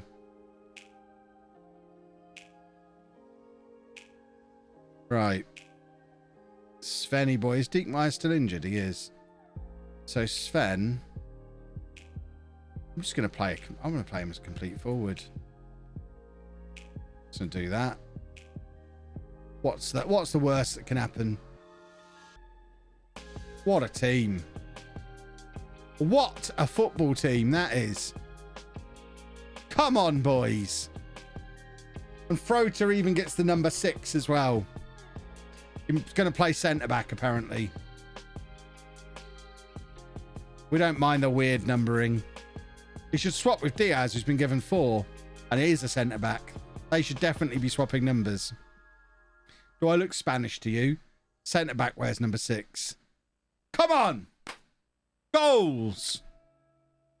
Goals! Goals! That's what we want. Always believe in the goals! Yeah. Penalty! This is how football commentary should be, especially on the radio. Hate it when they describe what's going on. Come on now! Oh, have I turned off that stupid swapping out and going out wide thing? Nope. We really don't want Tabakaru and Sinan swapping positions. Remind me to turn that off before the Porto game as well. Oh, there you go. Look at that from Frota. That's what you spend 24 million on. Look, he's just sat there. No one's with him. Just waiting to get the ball back. There he is. Look, he's got the ball again. Just pick your pass. Do what you want with it. Much better than Josivan. Oh, God. Oh, God. What have I done? Ha, ha, ha. The whole reason we signed him is because Josivan did that in the last game. Oh, we'll put that down as nerves. Good Lord. Hopefully that's the last one. That's the one he gets. He's allowed that one. Now he needs to look world class from now on. Or else I want my money back. Right. Come on, gentlemen. I expect brilliant performances on debut. Oh, see, I tell you what, we've got a goalkeeper now. It's a great pass just to the wrong team. Yeah, perhaps he doesn't know who he plays for yet. He doesn't know which colours we're in. Nerves playing for Sheffield United when he's played for Brazil. Yeah, but he's playing in the Premier League. He'd have been playing in some weird World Cup qualifier for Brazil. It's not exactly the same, is it? He's playing at a higher level now. This is the Premier League. This is the top level of football. International football's a few rungs below. You're not telling me Brazil would beat Manchester City? Of course they wouldn't. Hydrate.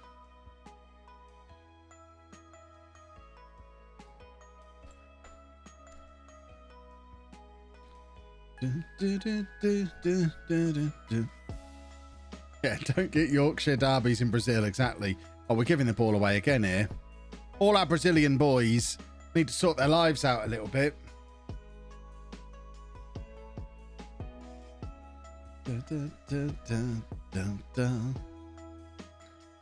We might have to go to the 4-3-3. Throw men forward. How are we losing at home to Leeds? All the excitement going into this game. It's all going wrong. Oh, Gordon Bennett.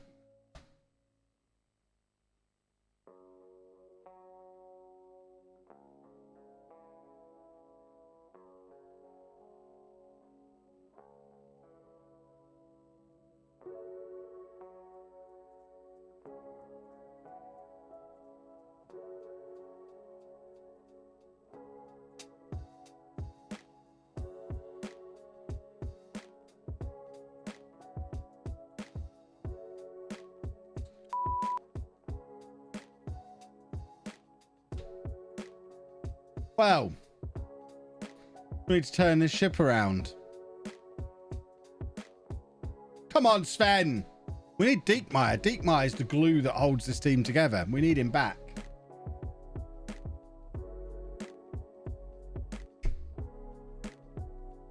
Do a posh. We need someone to fall over in the 96th minute. you go. Look, there he is again. See, beautiful that time from Frota. That's what you spend all that money on. Oh, see, this is more like it. This is more like it. We did a football. Hooray! An own goal.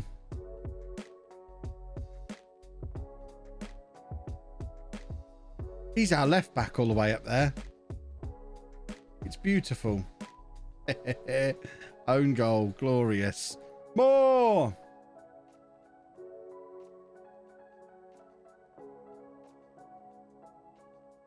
Do, do, do, do, do, do, do, do. Right, here we go. We're going to be in the lead before half time. It's all coming together now. Here you go. This is what we were looking for from Frota. Much more like it. Thought he was giving it away again there. Here he is, bursting into the area. Sven! Sven! Shoot, Sven! Sven needs to get a little bit more clinical. There you go. Lovely defending from Striddy. Trying to walk the ball in. Yeah, that's the way we do it now. We are Brazil. We play to the beat of our own drum. Leeds just aren't on our level. That's their problem. Come on, Sven. Lovely hold-up play. And now Felipe. All these Brazilians. We'll have a penalty. Penalty, ref. Must be a penalty. Goal kick. Referee. Well, not quite in the lead by half time, but we're going to come out attacking in this second half. They won't know what's hit them. I'm not angry, just disappointed. And I am going to point my fingers. And we are going to pump the fists. And tell them all that they've got what it takes. Because they have. They've all got what it takes. Come on, boys.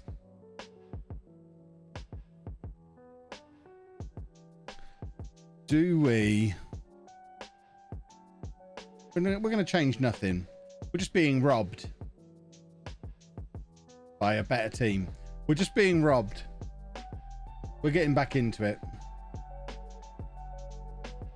Promise we're getting back into it. I'm sure we are. Oh, God. Let us get back into it, please. Oh! Ball's at the wrong end of the pitch!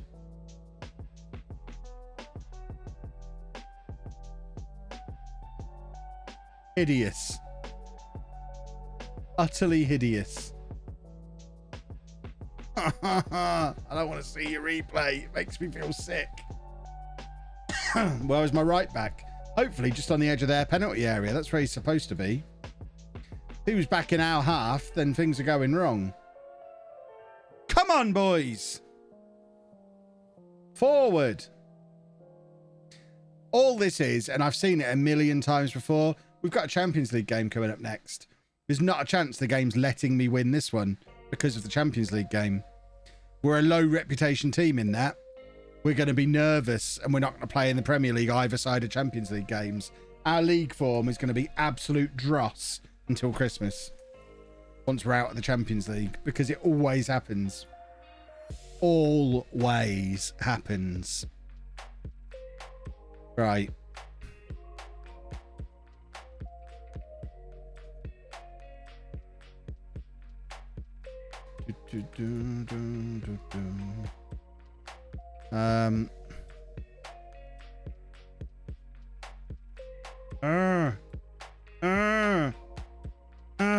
There we go. Right. Get you in there doing that. Get you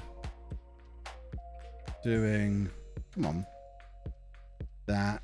Get you doing that. Gomez is tired as well, is he? Okay, fine. Then he can come on and do that. Come on!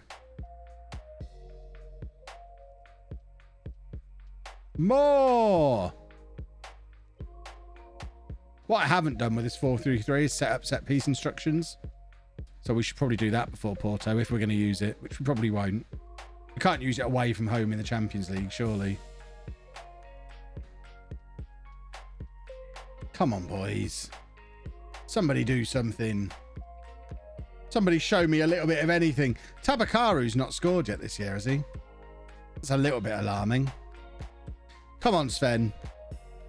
Tabakaru doesn't like not being the main man. Zalazar's got sent off here, I think. Oh, dear.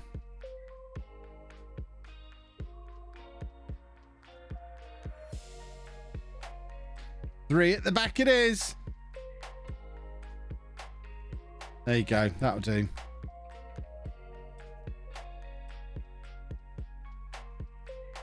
More! This is why we spent 72 million on Diaz, so he can be the centre-backs on his own.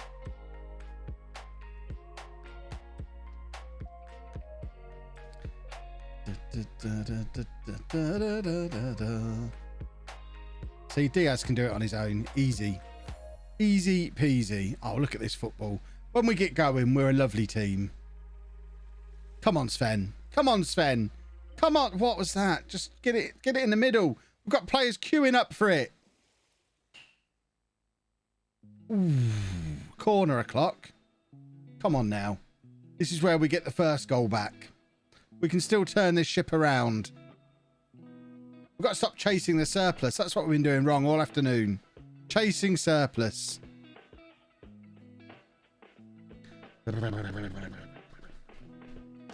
2 hours live. Still 0 drop frames. I think the new internet works, boys and girls. Posture check. There you go. This has been an unpleasant experience. We've signed too many players. Oh, dear. Oh, dearie me. They should have a goal taken off of them for being incompetent. Diaz is quite good at playing as the only defender. This does give me ideas for future systems. Oh, see, that's more like it from Frota. Hit the ball, lump it forward. That's what we want from him. Pick the ball up deep, kick it a long way for the quick boys to chase. We might have loads of fancy Brazilians, but ultimately that's the tactic. Knock it over the top for the quick lads. It is Football Manager after all. That's how you win at Football Manager. Well. Well.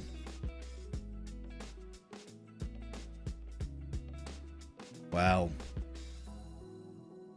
Right, let's beat Porto. We'll be fine. We didn't have any local boys in who understood the importance of the game against Leeds. Kyle, thank you for the sub. Tiny bit late, but I'll make up for it with this. Your nuts changed colour as well. You've got the golden nut. That's why they call him Kyle the Golden Nut.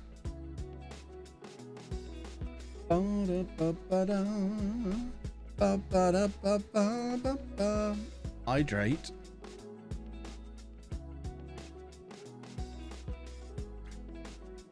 Who the hell is he? Of course we'll sign him.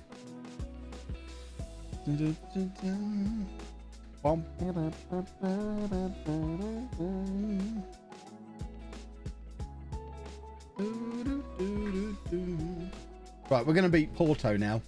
We're going to be that team that's rubbish in the Premier League.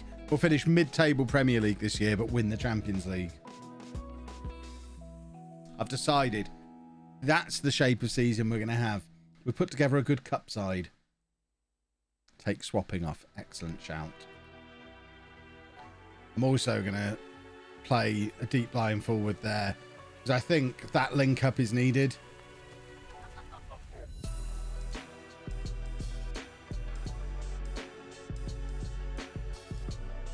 I thought that said Kenlyn Richardson there, and I thought, what?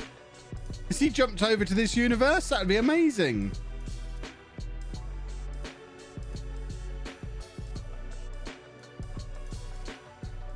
I thought I'd somehow loaded up the wrong save and then streamed it for 2 hours and not noticed. And no one had called me out for the spoilers. Is there a goal in this save? Yes, you're about to see 8 of them in the next game. Just be good at Football Manager. Win stuff. Same as the goal in every save. Win stuff. Play it until we're fed up of playing it and then play a different one. when we started this save, I said we're not. There's no quirks or silliness. We're just trying to have a good Football Manager save.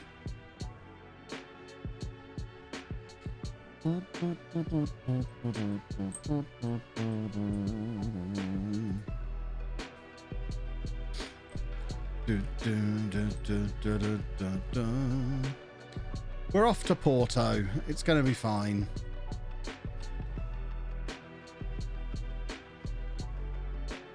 Porto 0, Sheffield United 6. Little glimpse into the future there for you. Might be my favourite save this year. I am very much enjoying this save.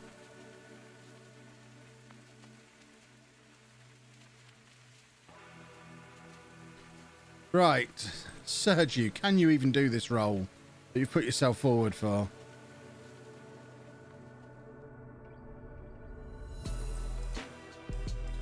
Why, yes, you can, because you can do everything. Fair enough. We'll go with that then. Why are they the wrong way round? The covering guy should be that side to cover for Gomez. How did that get mixed around? Right, it's fine.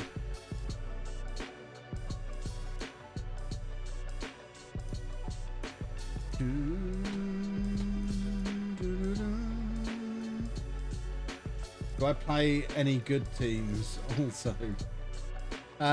This is a good team. This is Sheffield United.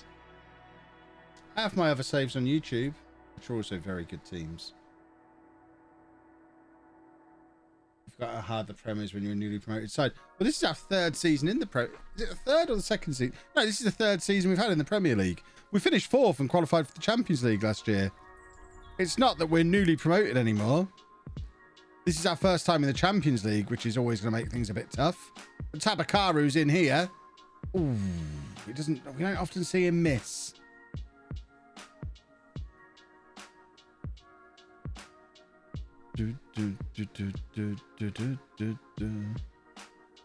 Porto have got a player called Smith, a traditional Portuguese name.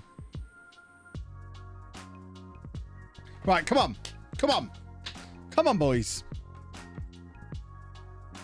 Let's put the cat amongst the pigeons.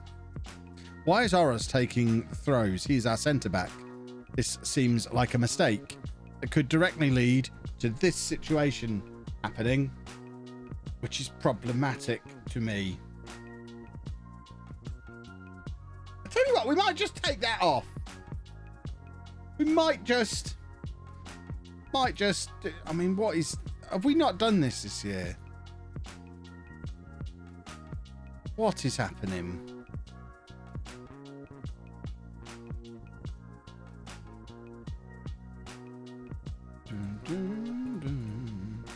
Remind me to do set pieces after this game. So we probably need to tweak the set piece instructions as well. But for now, at least, we're not going to have our centre-back taking throws.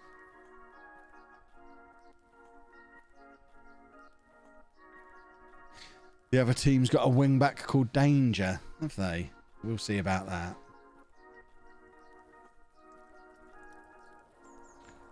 Right, come on. Kick him in the legs.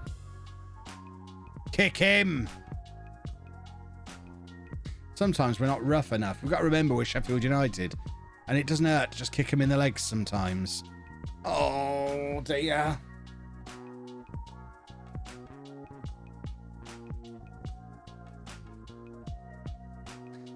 Do you have any interest in being an actual lord? As long as it's not one of these that you buy in Boots for 20 quid. If I can sit in the House of Lords, then yes. If it doesn't gain me entry to the House of Lords, then I'm not interested. I want to be a legitimate lord.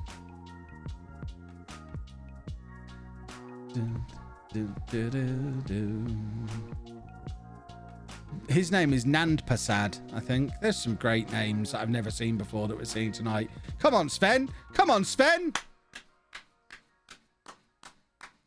Sven de Silva, boys and girls. What a player. What a player. Let's just have a look at this from t'other angle. Beats 1. Beats 2. Beats 3. Oink. 1-1. Sven de Silva.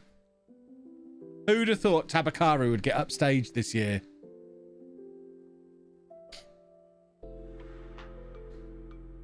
One all. We'll take this. We'd take a draw. Absolutely, we'll take a draw. Away from home against Porto. We said we wanted 7 points from the first 3 games. And I was thinking, draw away against Porto, then beat Zenit and Monaco at home. Going to Monaco for that 4th game, knowing a draw, and we've still got to play Zenit away and Porto at home, and we're looking good then for qualification. Come on!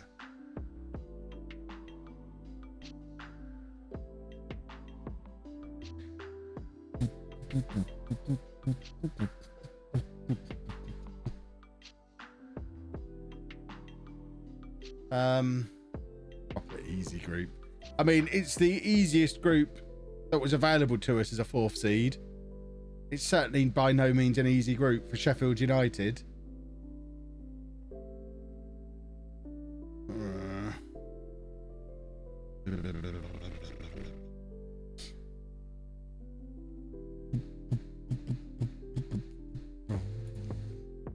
Come on.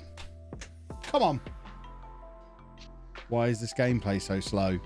I guess because you play on a higher speed than this would be my guess. This is plenty fast enough. You don't want it faster than this. Faster than this is silly. You can't keep up to date with what's going on.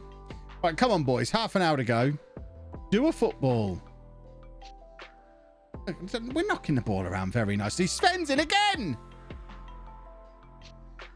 Da, da, da, da. Sven de Silva. Da, da, da, da. Sven de Silva. Da, da, da, da. Sven de Silva. Hey. Love him already. Record it. I can't do it again. Anna will kill me. Ah, come on. Come on.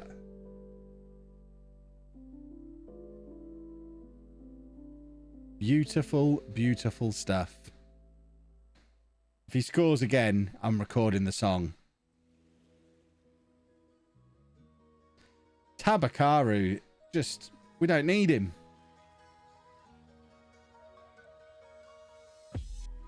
Oh, here he goes again, Sven. And number 9. Down the right-hand side. Weird cross. The silver lining. I like it. I like it a lot.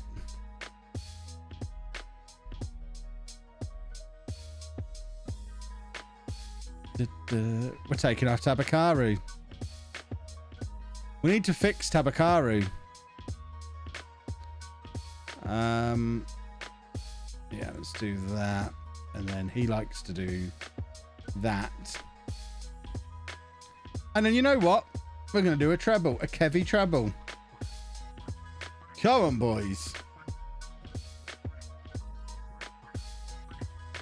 Come on! Come on! Have I won any silverware yet?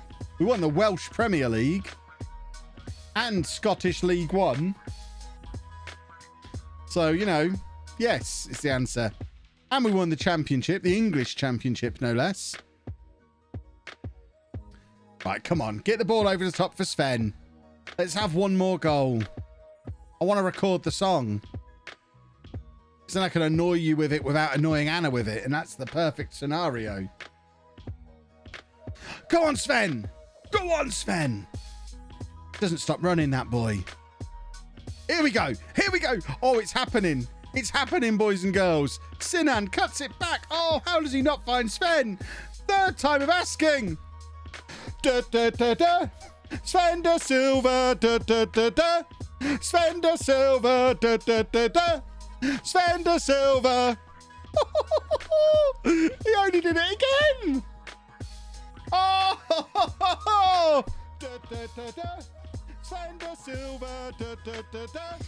Sven de Silva. Da, da, da, da. Sven de Silva. Oh, you lot are going to hate him. Oh, no, let's not concede. Oh, that's beautiful. Messages from Anna. Shut up. You're being too loud. Stop it. And Kevin. Sorry, Anna. I've recorded it now. I only have to annoy this lot with it from now on. Oh my goodness. Tabakaru needs a song for when he inevitably starts scoring again.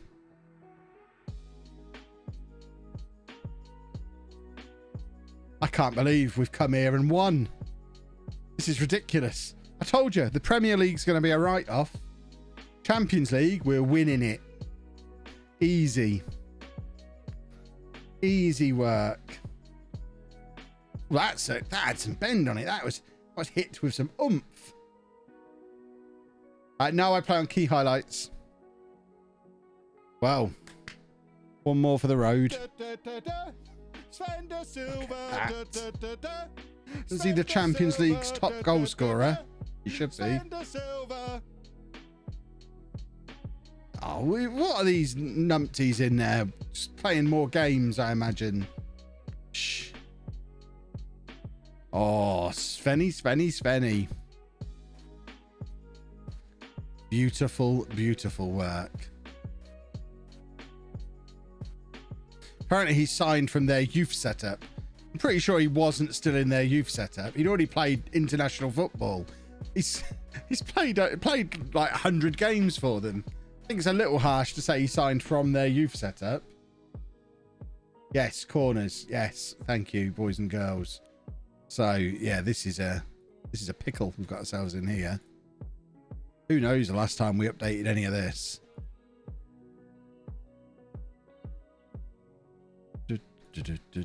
Not that I'm going to personalize any of it, I don't think.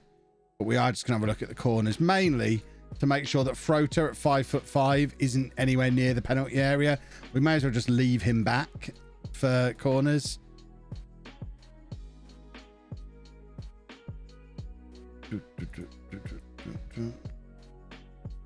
So corners. So Frota, I mean, there's no point in him being the one attacking the ball from the edge of the area. So we may as well put him there. Why is Tabakaru lurking outside the area? That seems weird. But then I guess we could have him lurking, him in there. That seems more sensible. How tall is Tabakaru? 5'10". Sven's 5'9". Okay. So, same again. He's not the taker. Oh, for goodness sake. Football Manager, you are a pain in my trousers with all your little glitches. Just pack it in. I want him there. I don't want him there. Right. Get everybody. Get him in there. Okay. And then him we want there. And have him there. Yeah, that's what we want. And then we can put these back on. So that... Oh, that's why Tabakaru lurks. Because Tabakaru often previously has taken the corner. So he'll be taking that corner. So that gives us... Okay, that's fine. This works. This works. Right, we play West Ham. In 3 days. Watch the Champions League hangover in full effect. Because we're guaranteed to get it now. One thing I do need to remember to do. Hold on.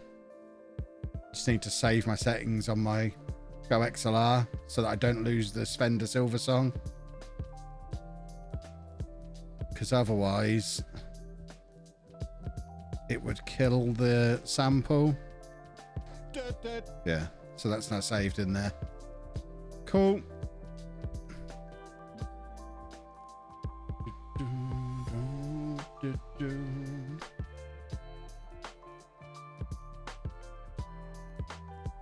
Good old Sven. Oh yeah, Anna will kill me if I have to record it again. There's not a chance I'm going to ever be able to record that song again. My 500th game in management. There you go. There's your whistle-stop tour of my career for anyone who's new in tonight.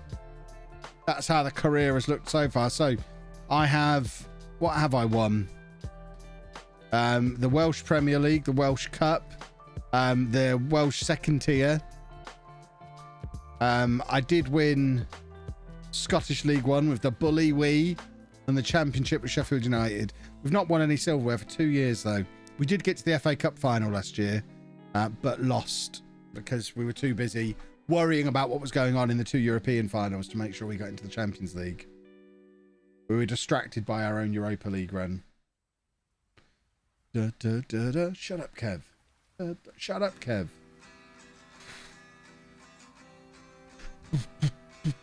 Remind me to rotate for that Southampton game. We don't care about the Carabao Cup. We're too big time for the Carabao Cup. We're a Champions League team now. The Carabao, doing well in the Carabao Cup as a Champions League team is embarrassing. Unless it's your reserves. We don't want to embarrass ourselves by winning the thing.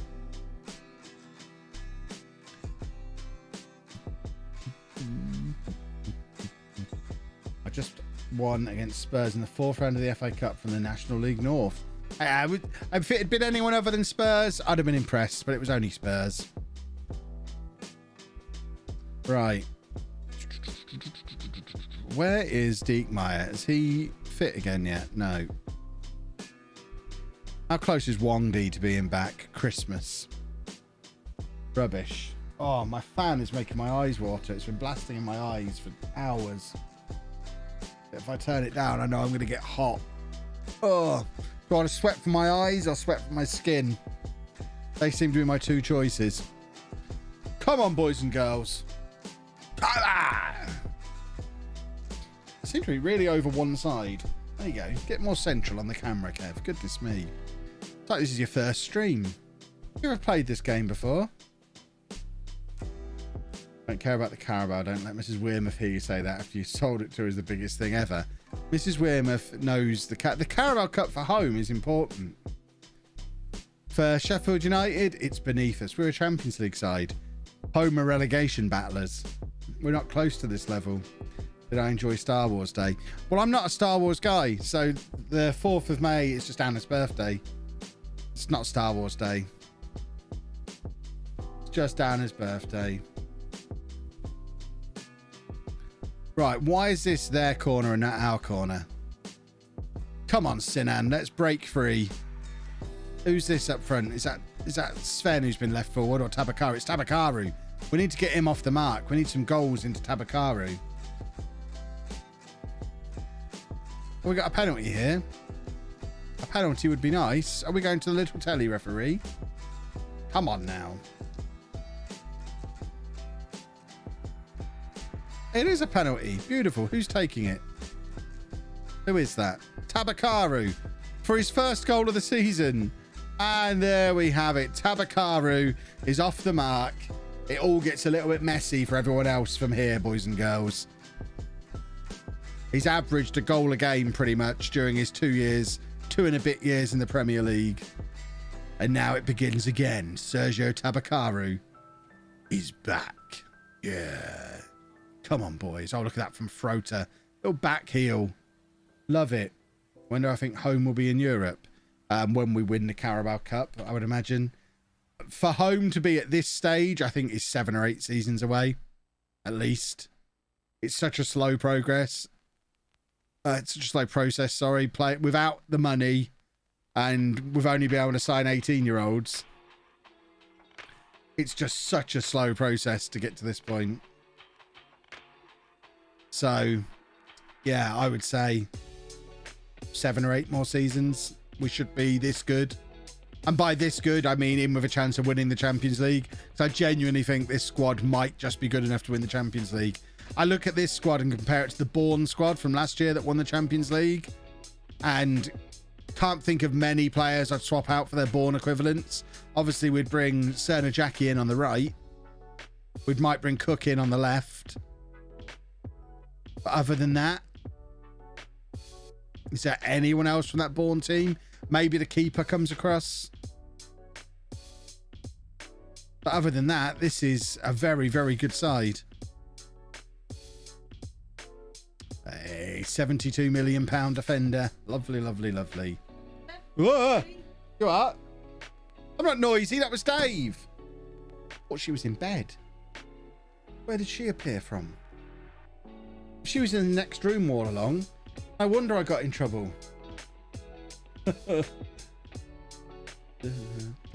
Turner Jackie, best player I've seen on a series ever. You not seen much of Tabakaru? Right, Frota needs to get himself settled in and start pulling all the strings. Oh, he's in. You know what that means. Sven de Silva. Sven de Silva. Sven de Silva. Beautiful.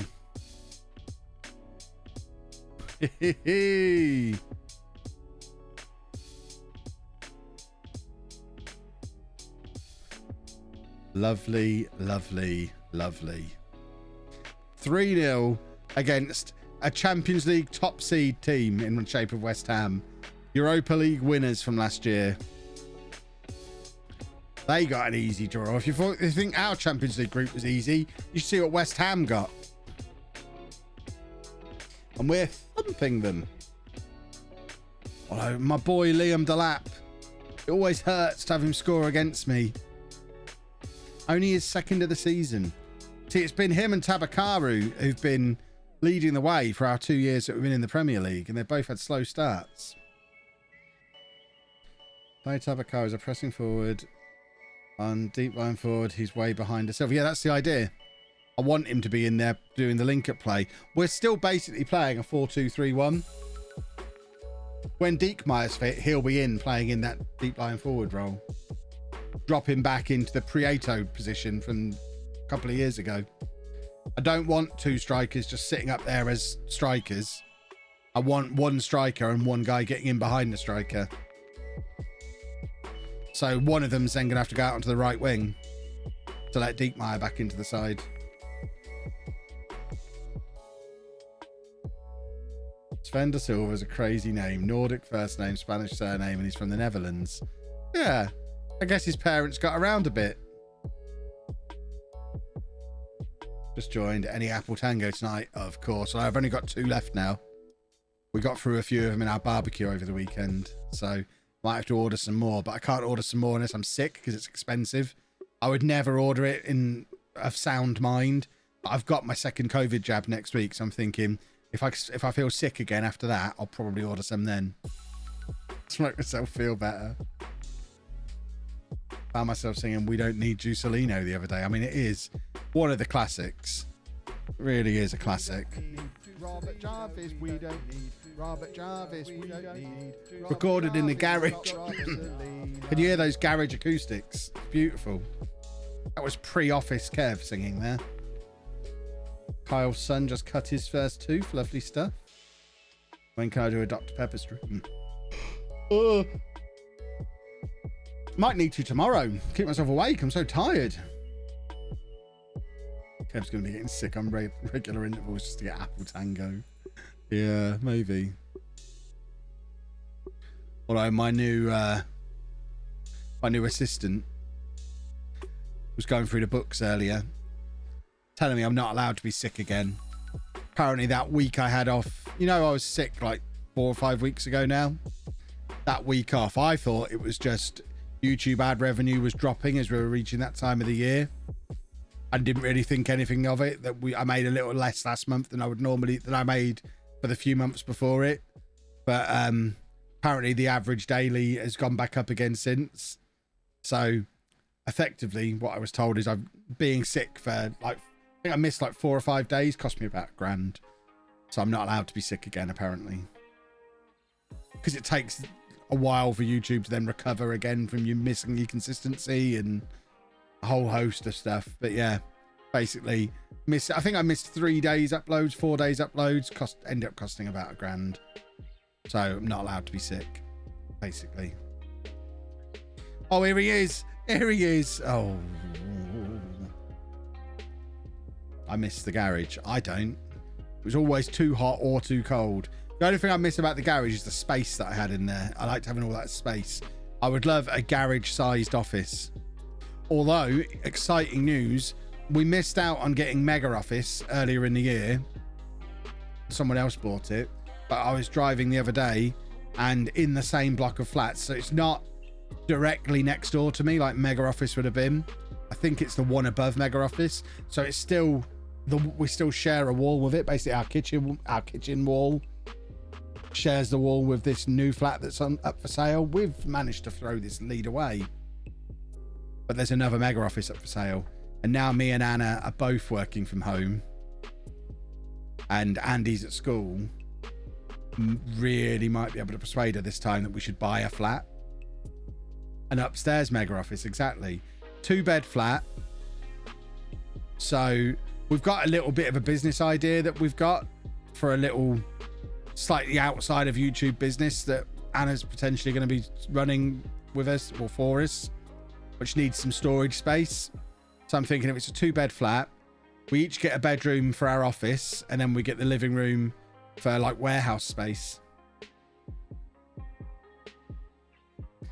which is going to be a bit unfortunate that it's upstairs. Would have been better for it to be on the ground floor, but we missed that opportunity. If it's as cheap as the one from earlier in the year, then I might be convinced that we should buy a flat to work out of. It is Giraffe Sex Toys, yes. It's absolutely that. No, I'm not going to tell you the idea. You'll know about it when it happens, if it happens. We're exploring possibilities at the moment.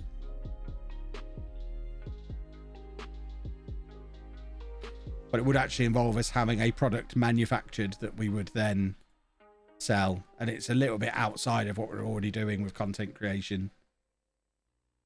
It's sort of loosely connected, but not. It wouldn't rely on the content and the content wouldn't rely on it. So it's like it's a whole separate thing. Trying to be sensible and have some non-social media things that bring in some money as well. So I don't look like a total madman.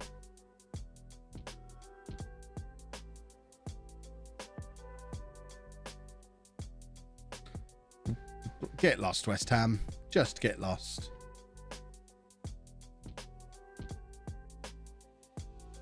Might be able to buy a Bitcoin in 3 years. I have some Bitcoin. I don't have a whole Bitcoin. You know I like my crypto. I bought some Cardano the other day in the hope that that might be the next Dogecoin. I missed the boat on Dogecoin. I couldn't bring myself to get involved in something called Dogecoin. But Cardano looks interesting. So I've got a little bit in that now to go with my Bitcoin and my Ethereum.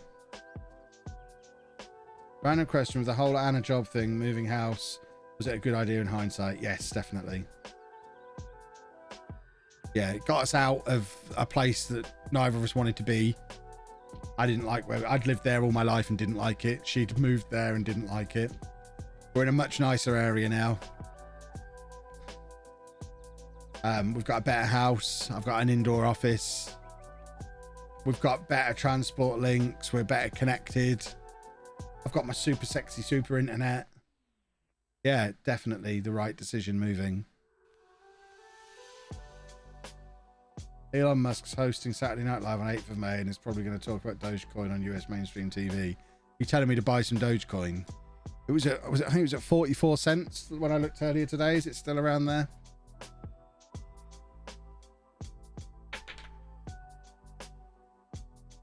But my concern with Dogecoin as a sensible adult is it's literally just hype. There's no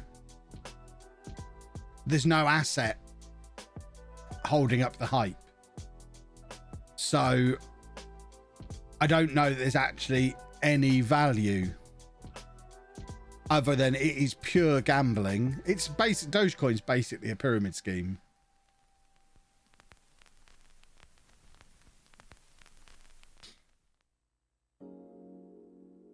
And yeah, if Elon can manipulate the price and then get out at the right time and make a killing, wouldn't you if you could?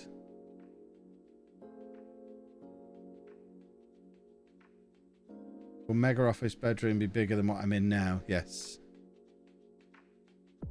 Yeah, it'd be like 3 times the size of this office. It'd be garage size. So I'd get an office the size of the garage again. Bit indoor. Right, we're going to rotate for this one. So we are going to pick youth prospects. That's what I'm trying to do. Oh, Diekmeyer's back.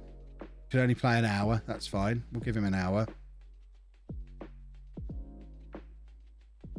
Felipe in midfield is interesting. I like the look of this. Give Jack getting a game as well. Right, remind me to take Diekmeyer off because I will forget.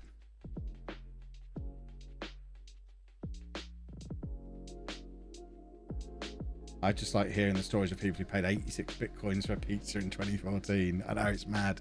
I mean, I had some of my, I mean, we talked about it on stream probably about a year ago, that I had bits of Bitcoin from like 2014 that I had like 7 pence worth of Bitcoin that by the time we hit the start of this year, or maybe a little bit earlier than that, it'd gone up to like 30 quid. I never actually invested anything until like 7 or 8 months ago. But my seven pence had turned into 30 quid. And I keep thinking, oh, if I'd have put a grand in back then, but you can't think like that, can you? How would you know?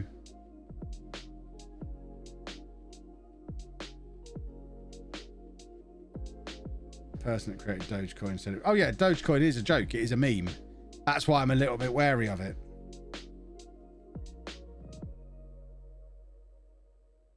A year ago, that was the start of this year. Was it? I feel like it was like, maybe it wasn't a full year ago. I don't know. Time is a strange thing. when you've repeated the same day over and over again. Tell me the exact date it was, Jack. Perhaps you've got a better memory than I have. I don't know when it all happened. But yeah, it was fun. Seeing my 7 cents had turned into something spectacular. £30. My memory's not that good. Ah, see? You've got a better grasp of time than I have. In December, when Elon first started tweeting about Dogecoin, I thought I probably should put something in there. He's going to do something crazy, but I was too scared. Yeah, you have to have... I mean, it literally is gambling. That's the thing. When you get to that point, it is just gambling. You just have to... If you've got 100 quid that you don't mind losing, by all means, sling it into it. But I would hate to think that anyone was actually... There was... I was on Andre Jick's YouTube channel. He was talking about... He interviewed this guy who put his entire life savings into Dogecoin. Like $180,000 or something he put into Dogecoin. Everything he owned, he bought Dogecoin with, and is now a paper millionaire off of his Dogecoin. But even with everything he owns going into it, and it going up like 6-7 times in value, he's still a lunatic who wants to leave it in and wait for it to hit 10 million. I just want to scream in his face. It's not going to hit. You're not going to go tenfold again from where you are now. Count yourself lucky that you didn't lose your life savings and get out. You madman.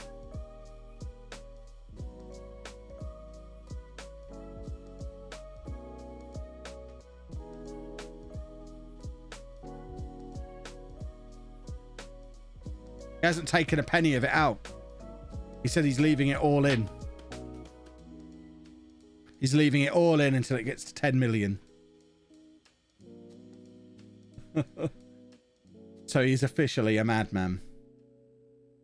Because that would involve... It basically, Dogecoin needs to hit $5 for him to get to his 10 million.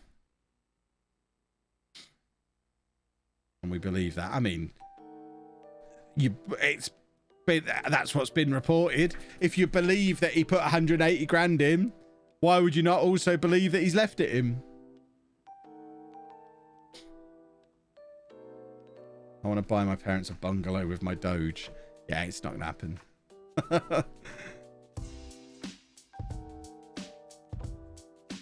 Dun, dun, dun.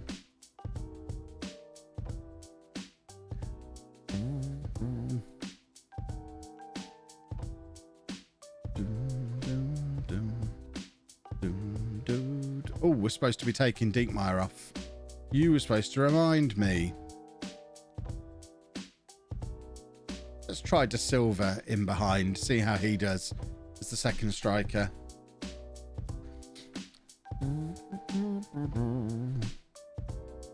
Wait for the crash. I guess crypto's slightly different, but all my investments are long term. Crashes are fine. It means I can carry on buying cheaper. I'm only 38. I'm accumulating assets at the moment. I want crashes to happen.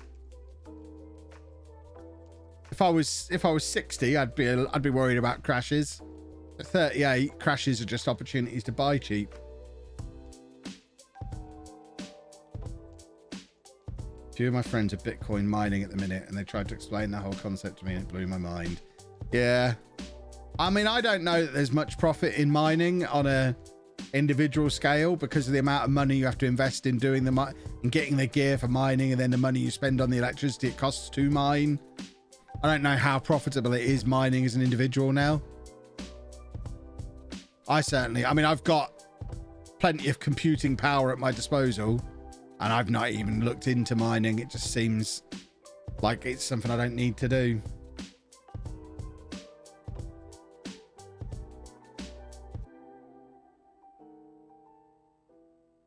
Buy during a crash, sell in 30 years.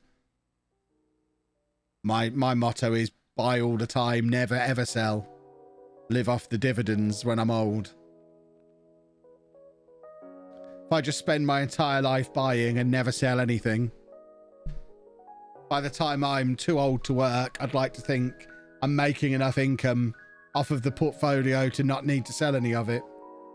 And just never sell.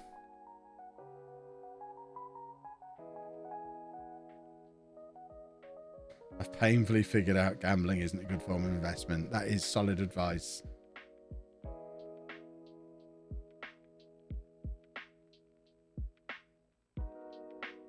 Would I ever do a basic investing video for YouTube? I don't think anyone would want to watch it. That's the problem. I don't think it would get enough views. It's so different from my other content.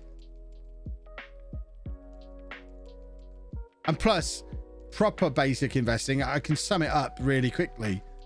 Save as much of your income as you possibly can. As an absolute minimum, you should be saving 10%.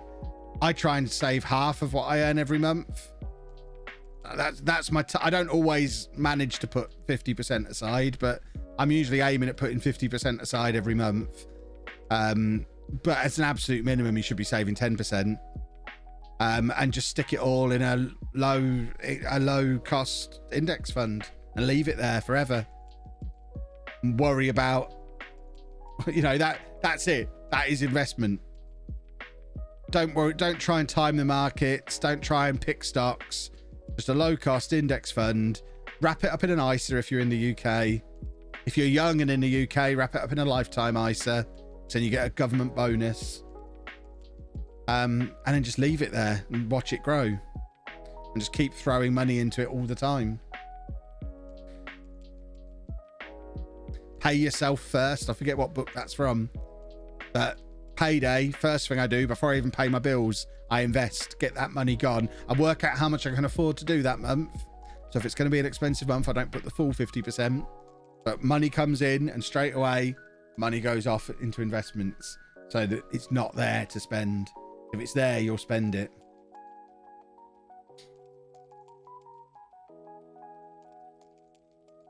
My friend's trying to get me interested in mining Bitcoin. I genuinely wouldn't bother. If you want Bitcoin, buy some, but probably not now. I say not now. I'm still investing every week in Bitcoin. Just wanted to compare what I'm currently doing now with you, and it's the exact same as yours. All about paying yourself and looking at it as another bill. Exactly.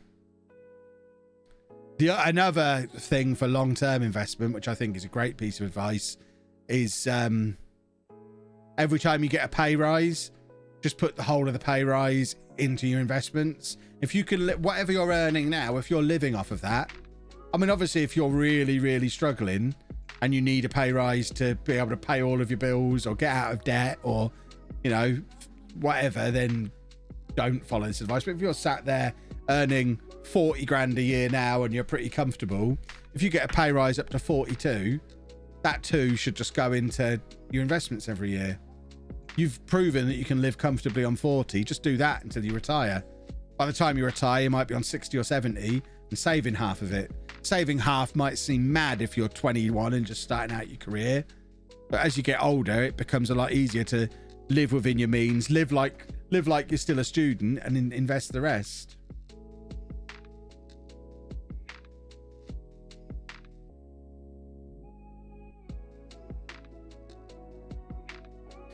I've set 2 lifetime ISAs for my kids, put £50 each for each of them. Awesome.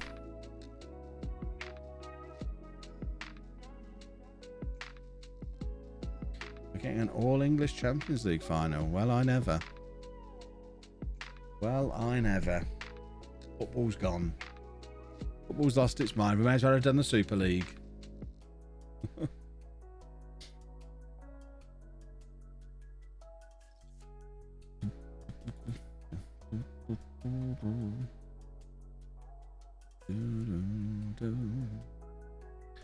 Right, what's the time? I think we can squeeze in one more game, as long as we're not about to hit a big international break.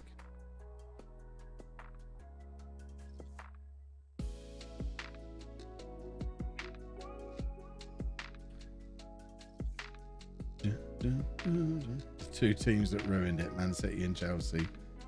Yeah.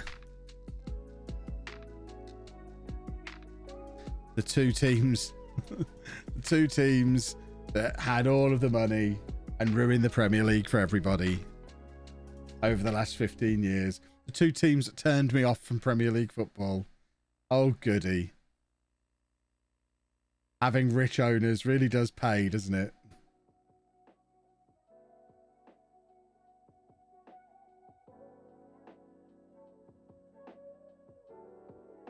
Right, here we go. Final game of the stream. We face Watford. Yes, we beat Southampton. First team all coming back in.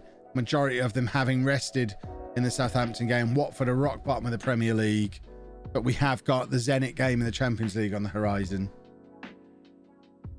I've been giving guest lectures for 4 years, usually paid £30 or £40 per hour. Sometimes up to 150. Go straight into my ISA account. By the time I finish my PhD, I'll have enough for a deposit on a house. That is awesome. That's how you do it, boys and girls.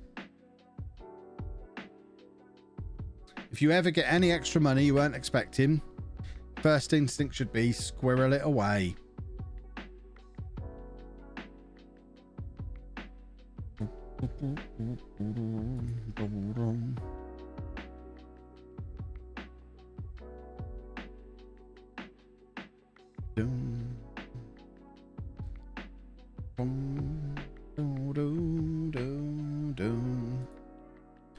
Right, come on, let's beat Watford. Diekmeyer should be back for the league game. He played 60 minutes against Southampton. Unless we've broken him playing against Southampton, hopefully he should be ready to come back for this game and we can slot him straight back in to the first team. I'm going to be making 200 quid when Barnsley get promoted, going straight into Bitcoin. Oh, when Barnsley get promoted. Oh, adorable.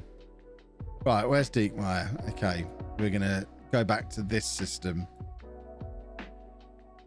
and get those 2 swapping over again.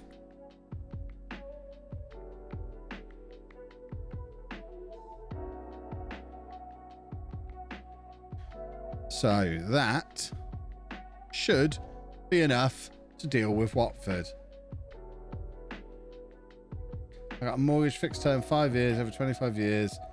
After the first 5, they offered to take 5 years off it for 30 quid extra a month.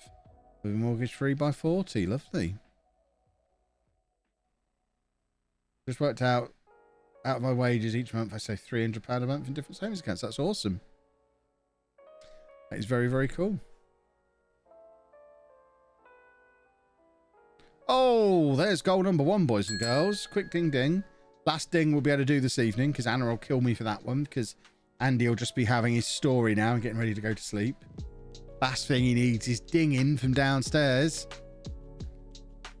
Ding, ding, ding, ding. 72 million, well spent though. Scores from corners as well. Beautiful stuff. Right, Gomez is injured, so he's going to come off.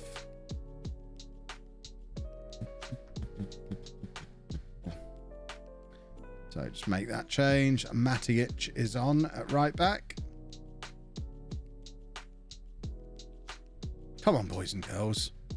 Oh, Bobby Delart. I still love that boy in midfield. What a signing he's turned out to be. Real value. And there he is. It's the man himself. Oh, no song now for Sven. Much sadness. That's a big clearance. My word. He kicked that like he meant it. Oh, wow. Who's that coming in with a sliding tackle? Was that Striddy, the new left back? Italian defenders, eh? They're madmen. Man City have won 7 from 7 to start the season off. I don't think we're winning the Premier League this year. If we can qualify for the Champions League again and maybe win it, that'd be nice. Oh, ho, ho, ho. Sven de Silva, Sven de Silva, Sven de Silva. Yes, I do think more financial stuff should be taught at school. It's ridiculous that kids leave school not knowing how credit cards or mortgages work, not knowing what an ISA is. It terrifies me, the amount of kids who are afraid to go to university because they think it's going to put them in a huge amount of debt. When in actual fact, it's just effectively an extra tax.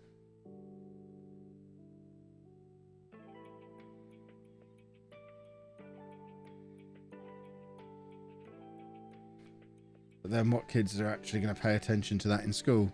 I mean, they pay attention to all of their lessons, don't they? Unless they're stupid kids. If they're stupid kids, then they're never going to need to know because they're never going to have any money to know what to do with. But smart kids will listen. Maybe a subject of a new book, Kev. Lazy Student's Financial Guide. Oh, I tell you what. I tell you what.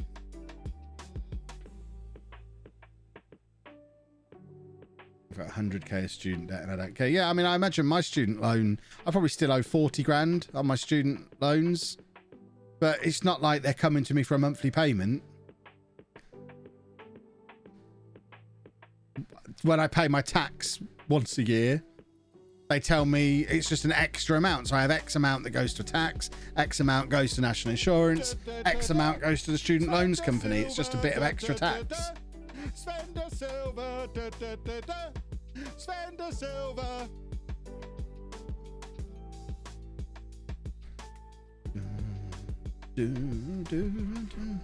How we were taught about student loans when we were applying. It's like a small tax, but only if we earn over a certain amount in a year. Exactly.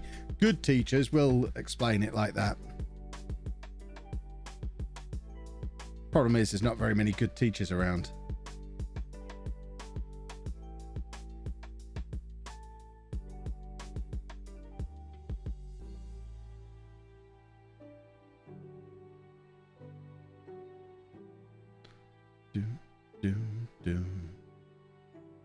Surely that's a penalty. He fell over. 100k when I'm earning 25k a year. I'm paying £27 a month. Exactly.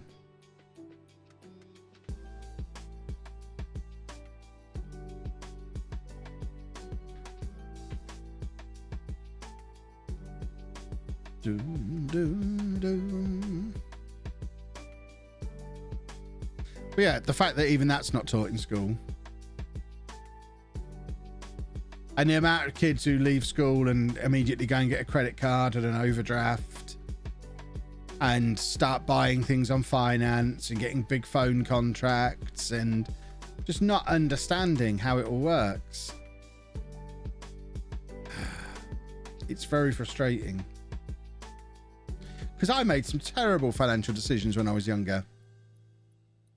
I talk a good game now, but I had loads of credit card debt and personal loans and car loan, and when I was like 21, 22, I had major money problems.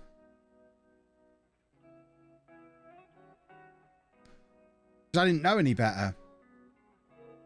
I remember when I was in sixth form, I turned 8. No, it must have been just after I left school. So I turned 18 in the July, and American Express were giving away Polaroid cameras with their credit cards.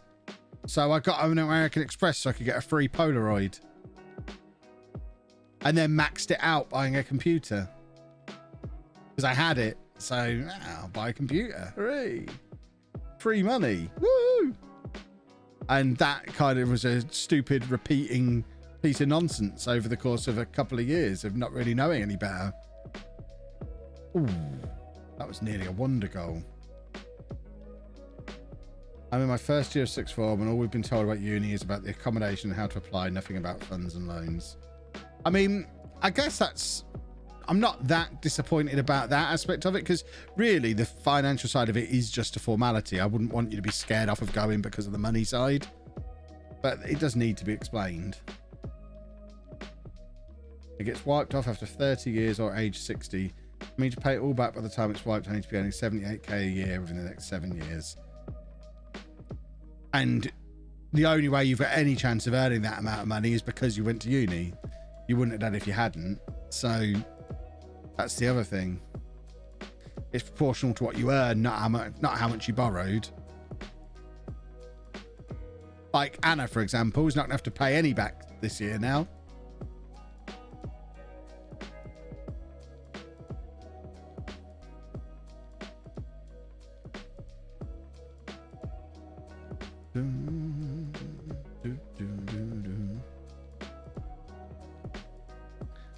We are 5-2 up away against Watford.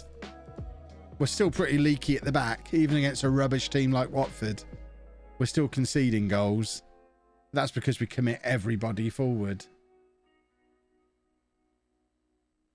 And it's beautiful.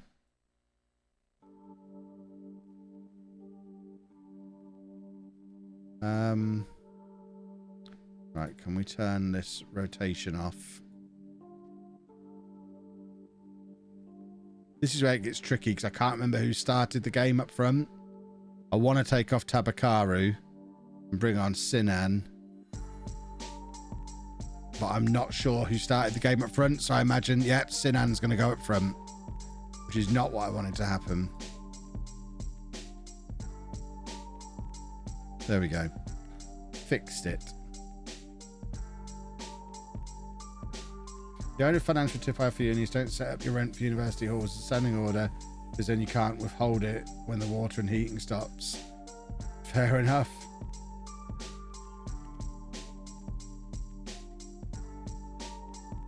You can legitimately say Anna's been released from prison to work for me. I like it.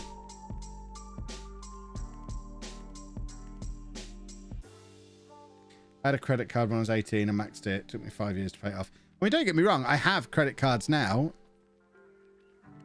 I just use them properly. They get paid off.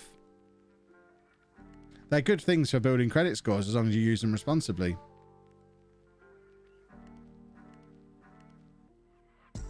My car's leased. It's not like, you know, I'm not afraid of debt, but I use it properly now.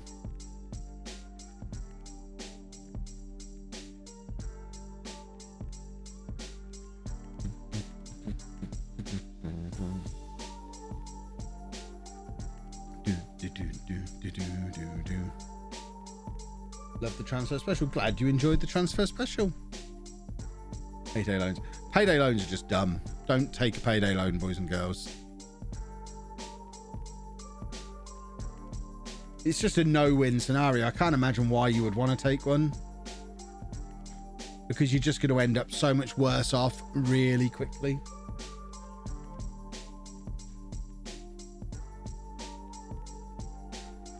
There's just no upside to them. Makes me laugh. Every advert on your videos are debt related. That must just be the kind of adverts you like watching. Because the adverts are based on the viewer, not the creator. Google's targeting you. You must have enjoyed watching some debt adverts at some point. I'm 17. Why is it important to have a good credit score? Because without a good credit score, you can't access credit. And you're going to want to be able to. If you want to, for example, lease a car, get a mobile phone contract, buy a house, you're going to need a credit score. You need to show that you're capable of paying debt back. That's what a credit score is. The ads should be for Booper with your injury record. Brilliant. Felipe had a good game there, didn't he? Another one of our Brazilian wonder kids. Right, boys and girls, we're going to wrap things up there. I am going to be back tomorrow night. Actually get some streams in now. We've had a few days off. So I'll be back tomorrow night, 7 o'clock-ish again. For now, who are we going to raid? Shall we raid? We're going to raid Clates. Let's raid Clates. Tell him it's past his bedtime. He's supposed to be a school teacher. He shouldn't still be streaming at this hour. This is ridiculous. So we'll raid Clates. I'll see you back here, 7 o'clock-ish tomorrow night. Toodle pip, boys and girls. Thank you for watching. Bye-bye now. And don't forget... Spend a silver... Spend a silver... Spend a silver...